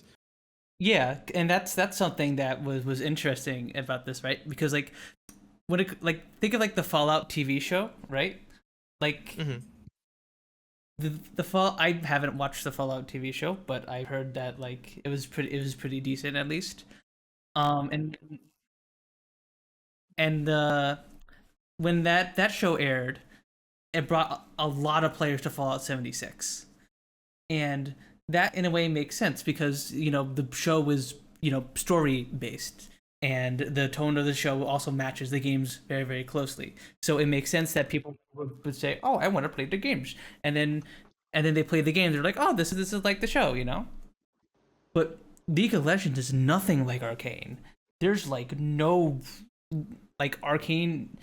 There's barely any lore in the game itself, right? Like all of the lore is like text that you read somewhere, or like something you read on other sites. It's not a part of the game itself. So when people who are interested in the show and the lore and the world boot up League, there's none of that there for them, right? Nope. So that's probably why a lot of these people just make accounts and leave, because it's just nothing like the actual game. It also doesn't help that apparently on TikTok I saw this. There were like people on TikTok being like, okay, if you enjoyed Arcane, don't play League. You will not like it. I saw a bunch of posts on TikTok like that, and that also did not help things either. So um so yeah, it's just very very interesting. Another interesting. I was watching another podcast cover this story, and something that was interesting that they brought up. I was watching Castle Super Beast. Most people probably don't know Wooly and Pat, but they they brought up the fact that like probably everyone who plays video games in the world has at least heard of League, Yeah, because it's like and in a one of bad light too. mm-hmm, exactly. So League has kind of encountered this problem similar to Facebook a few years ago, where Facebook basically hadn't reached the maximum amount of users it could possibly have, because Facebook was just so well known that everyone on the internet had at least used it or heard of it. But at that point, Facebook was trying to become like what it is now, like a thing your old people use, or your aunts and your grandma uses, but you barely use it nowadays, right? It's not cool. It's not hip. Younger people aren't using it. They're using TikTok and stuff and other platforms. So Facebook just kind of reached its maximum point of users. Like everyone on the internet who could access Facebook has either used Facebook or hasn't, or doesn't want to use Facebook. And the only way they could grow is to just basically wait for third world countries to develop internet, basically. And that's why like Facebook stock tanked for a hot minute back in, was it 2021 or so? Just because Facebook just literally hit the cap of the amount of people using it. And I think League is in a similar situation where like either you like League or you don't, and that's it. And everyone who plays video games or would want to play League knows that already, right? There's no growth in that. Yeah, I think unless they like decide to crack down like fully on bans, um, and like actually like permaban people instead of having people just remake their accounts, which so many people do, the climate in League of Legends is never going to change. And that's gonna be an issue for the most part because not a lot of people are going to go um like I'd say a lot of people would think that it would lose a lot of their players, but I legitimately think that a lot of people would come back if they knew that people were actually getting permanently banned instead of that one. Like, there are just people who spout out racist shit while being level 15, and they're just allowed to do that because they're just going to like just make a new account, and that's all it is. And that they don't care. And I What don't the know article you guys want to how, see? as a human, you can waste that much time and make so many emails and just be like, I'm just gonna make a new League of Legends account so I can shit talk people and be just the worst kind of human being. Um, the game is just toxic. I mean, I play it, so I would know. I've seen like the worst kinds of people there. Mm. I've seen racism, I've seen sexism, I've seen homophobia, I've seen shit that like was acceptable in the 1950s, in the 1900s. There are still people that have such dated like ideologies that play the game now. Mm. Because I mean, what else are they gonna play? You get good at League. There's not too many like MOBAs like League that you can transfer those skills into, right? So like, what Mhm. else are you going to play if you like genuinely like the game itself and the concepts of the game itself? Um, like you're not going to go to Deadlock if you're like a League enjoyer, right? Because Yeah. that's not the type of like skill shots you'd land. You wouldn't go to Smite because Smite also has like Deadlock, a very different system. The like set of skills you learn from League of Legends is a very like niche specific set of skills that is only really good for League of Legends. Mm-hmm. So that's kind of what keeps people stuck playing the game, because otherwise, like unlike other first person shooters, you can play a bunch of different first person shooters and you can Mm-hmm. transfer those skills over. Like you can play Apex, and if you can play Apex well, you can probably play Valorant well. If you play Valorant well, you Yeah. can probably play Overwatch well. Yeah. Even if Um like you get good at Valorant, then like and you try and pick up Apex Legends, which is like completely different movement wise, there's still skills that pass over. You still wouldn't need to have good movement. You still need to aim for headshots. You still need to listen to the sounds nearby to hear enemy footsteps and stuff to best plan your next move. There's things that transfer over, but with League, you got what League and Dota, I guess. yeah, you with those types of games, you just have non-transferable skills that you can't actually just like bring to other games. Um, and that's why these people just simmer in that, because there's people that played for years and reached like grandmaster, reached challenger, and then they're like, "Oh shit, this is like what I do now. This is I would play League of Legends. There's not much more where I can use this talent. There's not any new places where I can like put this stuff to show." Uh, And I think that's one thing that benefits League of Legends, is that it kind of just has people stuck, because once you're good at League of Legends, that those skills don't really go away no matter how long like time passes. and that's something that's always been interesting to me as like an outsider looking in is that how do people not get bored of League? Because like I think when I think about League, I also think about other popular games like Fortnite, and Fortnite does this thing where they're constantly changing the game. They're constantly adding new mechanics. They constantly make large scale changes to the game. They change the map all throughout the year, right? But League, from what I Mhm. understand, hasn't had any large overhauls of its game mechanics. It has balance patches and stuff like that, but it's never had any big, massive changes to its systems, from what I understand. Right? Yes, and that's one of the things that actually works a lot in its favor. What sets up the momentum and sets up stuff in like games in general is those patch notes, right? With a game of like, you could say the same thing about Overwatch, right? It's like, how do people not get bored of that if it's just doing the same shit over and over again? Mm-hmm. Um, Balance changes are never meant to make all the characters equal. They are meant to specifically make and shift metas and make things new, right? Make Mm-hmm. things feel fresh. And that's what balancing teams do.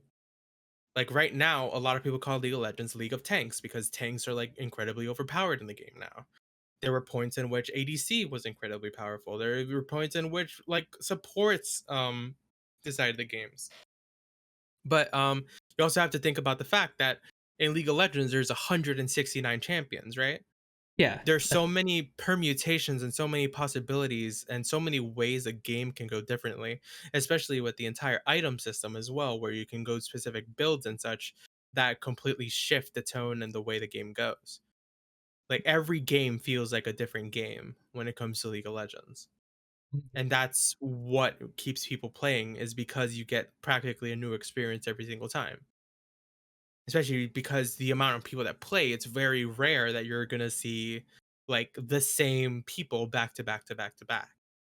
You're always going to be meeting new people when you play the game. And that's why the game is so, like, I wouldn't say fun, but versatile. There's so many things that come into it. Just like with Overwatch, like Overwatch also has its like tank metas. Overwatch also has like metas where DPS are stronger. Is because the metas shift. They're not always looking to make everything equal. They're looking to make things new. And that's why things change so often. That's why people are like, oh my god, this is so broken right now. And then people play differently because of that. Mm-hmm.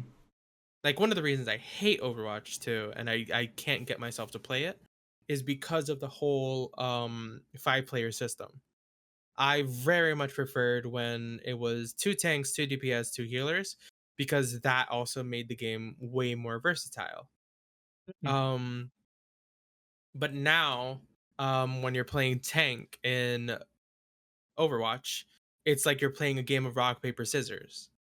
You always have to be switching off of tanks that are obviously countered by another tank. If you go D.Va, they go Zarya. If you go Zarya, they go something else to counter you. And it's just a constant back and forth between the tanks just to make the game bearable. And that's something that I don't like at all. And that's something that honestly was good about having like 222. It's that idea that you just had 2 different tanks, and that one tank can make up for the other where the other lacked. And even if, like, let's say you're a Reinhardt and a D.Va going against a Reinhardt and a Zarya, you could still get away with playing D.Va if you were a good D.Va, and that's just how it goes. But now that's not something you can get away with. Same thing in League. There's characters that have counters. That's just the type of thing you have to adjust to, though, because the difference between Overwatch and League of Legends when it comes to team tactics like that, you can't switch out in the middle of a game. So if you're countered, you're kind of fucked. So your team has to work around trying to see if they can give you any form of advantage to have you have like a safe laning phase, blah blah blah. There's so much that goes into it. And that's why like League is in itself such a fucking difficult game, because if you don't know how every single character works, you're not going to do well. If you don't learn 169 champions, which is 676 abilities and what they do, you're going to be at a disadvantage And from shit on by your someone who teammates. already knows. Yep. Mm-hmm. And that's why it's so difficult. There's also champions that have like 3 abilities in one, and there's complicated stuff. Like there's Aphelios who switches weapons and that changes his abilities. Like, if you don't know how to deal with stuff, you are most likely going to lose your lane. And the worst part is that some people are so cognitively like distanced from any social aspects of the world in general that they think that they need to tell you that you're doing bad when you already know yourself, because you're the one losing and feeling like shit. And that's something that a lot of people don't delve into, but it's something that happens like every single time, even if it's minor. And at the end they're like, oh, GG bot gap, GG bot chasm, GG bot through, GG jungle through, GG mid gap, all that type of stuff. This is just happening constantly. And that's just not something that Arcane, let's say, pushes through, you know? Yeah. I feel like Arcane in itself is much more of a like dramatic romance show, like a high action dramatic romance show. And that's not something that a lot of League players are interested in. No. The majority of League players that are interested in that are like also women. Arcane hit incredibly hard with women, but women don't want to play the game because like there are like male gamers that actively don't want to see women in their space. Oh yeah. So like, Oh, yeah. what can you actively do at that point, right? You can't get players in your game because your own players are forming a wall preventing your like new people from coming in. Mm-hmm. And I guess this is something that probably Riot asks themselves all the time about like how they can kind of stop this toxicity, because like they've been trying for years to curb it, right? Yeah. I just think they need to start doing like full on bans, like full on just like hardware bans at this point. There are people that like just get away with it too easily. There are people who get to like level 30 and are like, you know what? I spent like 3 days leveling this up. I can get away with an N-word and just start over. And that's just how it is. There are people that that actually think like that, and people that do that, and it harbors such a bad community. That's crazy. Yeah. I mean, shit. The other day, I was almost brought to tears because of a bad interaction in game. Oh, That's how no. bad it gets. Because people can just be incredibly hurtful. And then people are like, "Oh my god, if you think League of Legends is bad, you should have played in those Modern Warfare lobbies back in the day." Yeah. Like, shut the fuck up. Fuck you. I played in Like- those lobbies. It wasn't that bad. It was not that bad. Even if it was bad, why they say it like it's a positive thing? Back in the day, we actually had freedom of speech and we could say whatever we want. Like, you as a child getting shouted at by a grown ass man that was playing the game. Mm-hmm. No, like, but a lot of the interactions are just bordering on trauma at this point. Yeah. You know, that's my 2 cents on the Arcane League of Legends. I love Arcane. Arcane was such a good show. I hear it's very, very good. I still haven't had the chance to watch it, but I think Siel, you've watched some of Arcane, right? All of it. Yeah. And I hear it's very, very good. It's a new season coming out as well. Oh, I bet, because it seems to be doing crazy good. It's doing well, but it's not getting people into the game because of the reasons I stated. Game too toxic. Arcane doesn't pander to the type of gamers that they actually like keep and actually play with. Tis all. Very long spiel. I also should be starting my stream soon. We are technically over time, so if no one else has anything they want to add to the Arcane stuff, we could probably wrap up here. No. I have nothing to add. Okie dokie. I sound like such a nerd for like a solid like 15 minutes. No, it was very interesting to hear you talk, and that's why I put it in there, because it's like, oh, this will be interesting to hear Mel and Soap talk about, because they both play League a bunch, so it'll be interesting to hear their perspective from this as people who play League, and that's always Is the fun. Soap awake?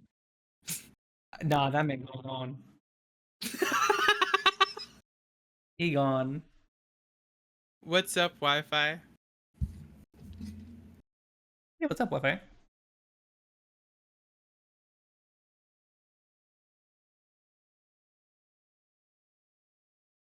Everyone is waiting on you. Ooh. Pause chat. Pause. Pausing. Pausing. We're chanting.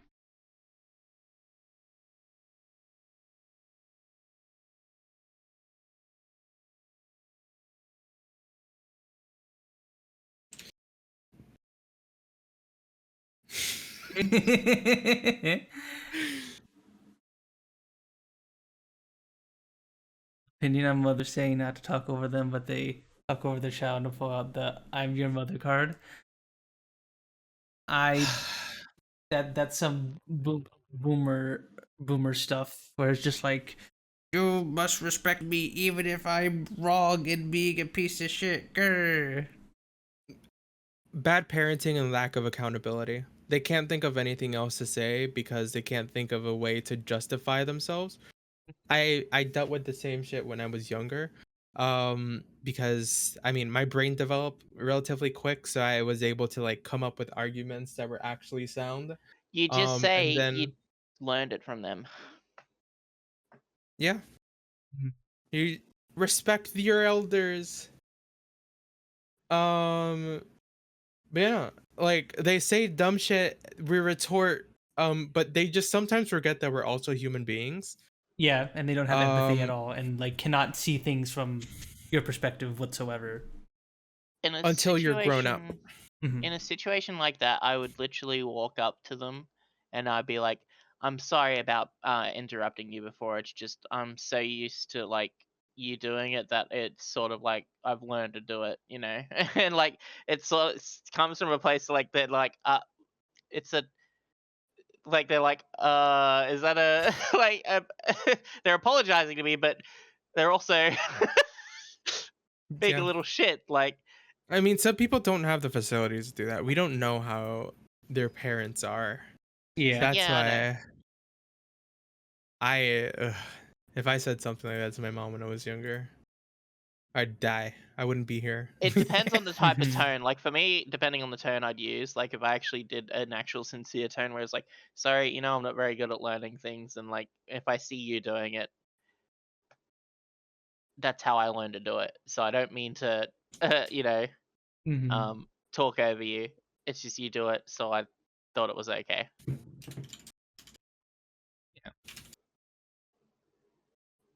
It's With my really hard parent, for some parents to actually like get mad at you for that if you do it in a respectful way. Weirdly,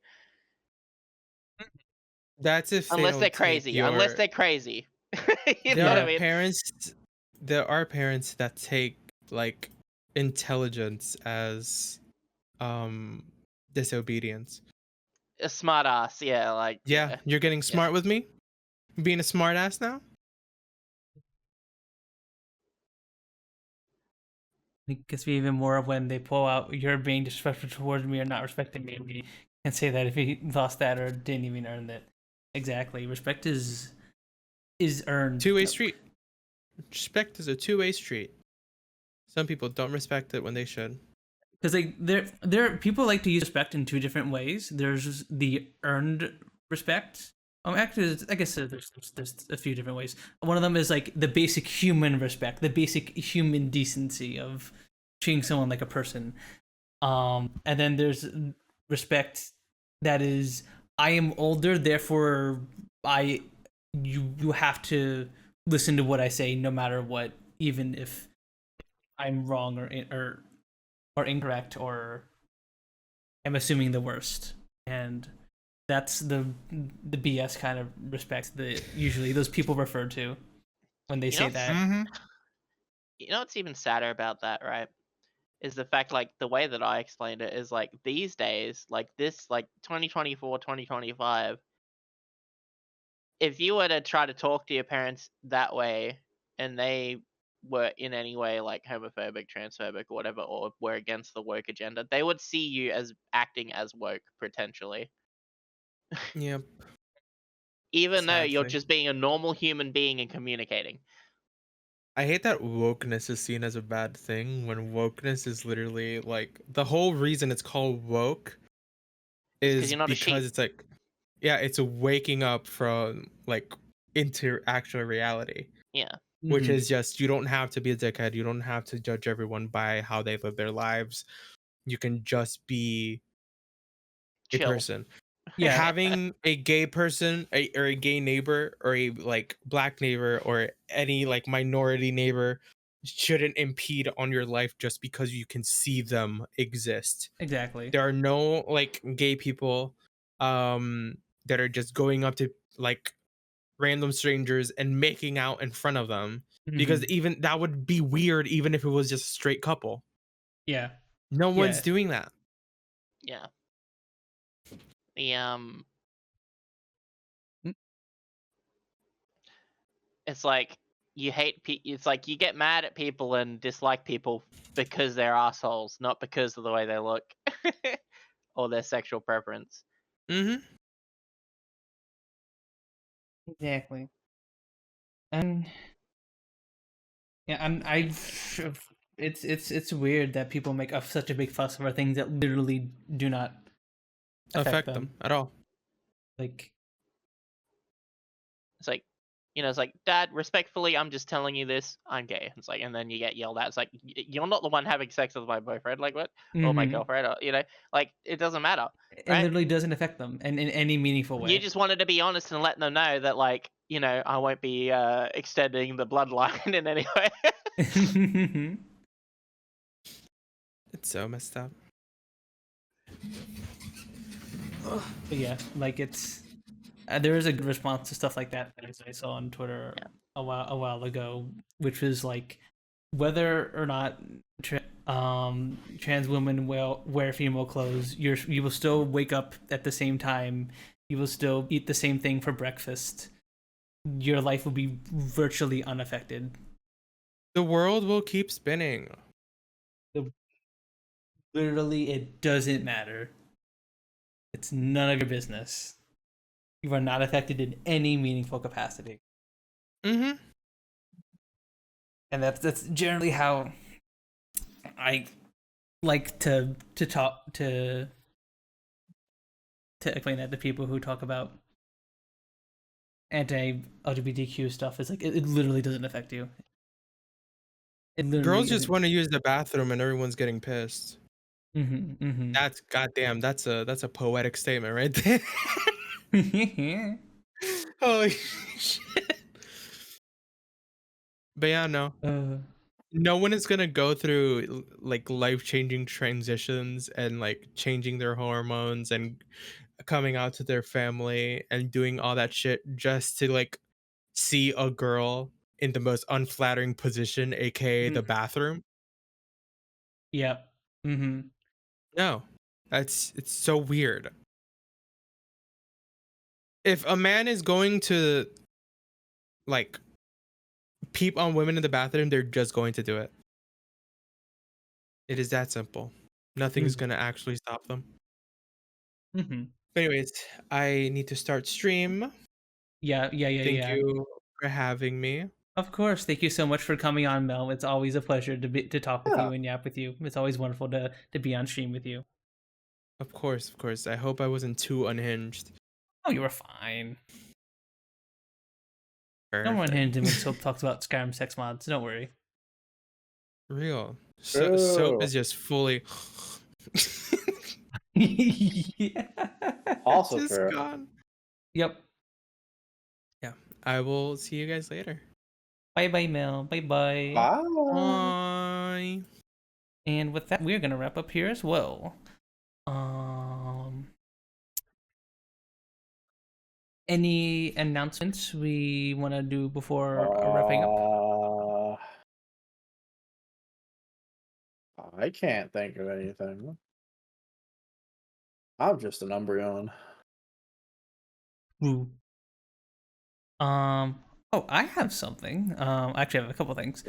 First off, something which we probably should have talked about earlier, but we keep forgetting. Sooky released her first VR chat avatar a while ago. And if you guys are looking for a new VR chat avatar, you should maybe check it out. I am just telling chat about your cool VR chat avatar that you released, Sooky.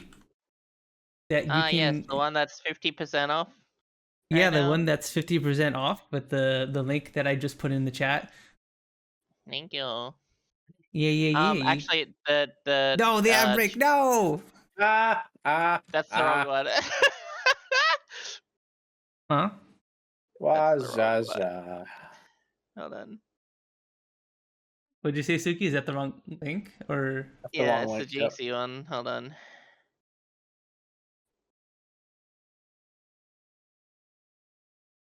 They're not the correct.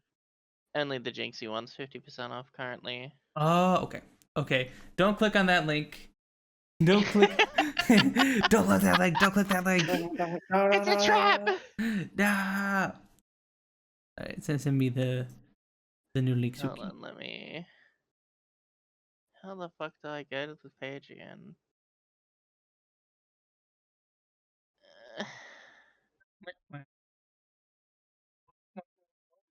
It's a trap. You guys are gonna pay more money than you should. No. Product You should page. pay more money than you should, honestly. True. You No, honestly it's they not should. that This good. It's avatar not is that super good. duper It doesn't adorable. deserve it. Pay or double. Fair double. Okay, maybe I actually You should know what? get these on Double it stream. and give it to the next person. Pay or quadruple. There we go. It's that one. There we go. You should go to Jinxie and have a look at Sooky's cool new avatar, guys. And what was the code, Sooky? 50% off? Capital N, capital hell, you know what? Yeah, you probably should type in the chat so we can copy and paste it in there. I think it's just NY. New New Year, Year, New New Year. Year, 50. Let me have a double check. I don't want people to. Where is it? God, this fucking UI is not friendly at all. Yeah, okay.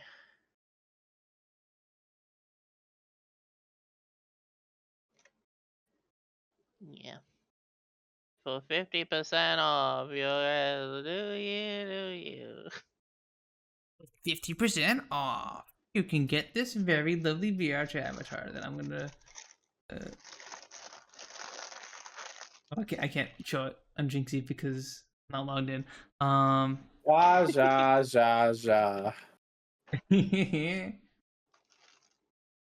But yeah, that Suki's a very cool avatar. Go have a look, see everyone.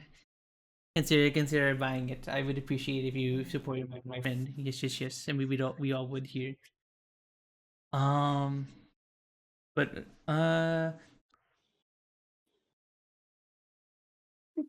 I had doubled the face with the movement from my fancy. How cute!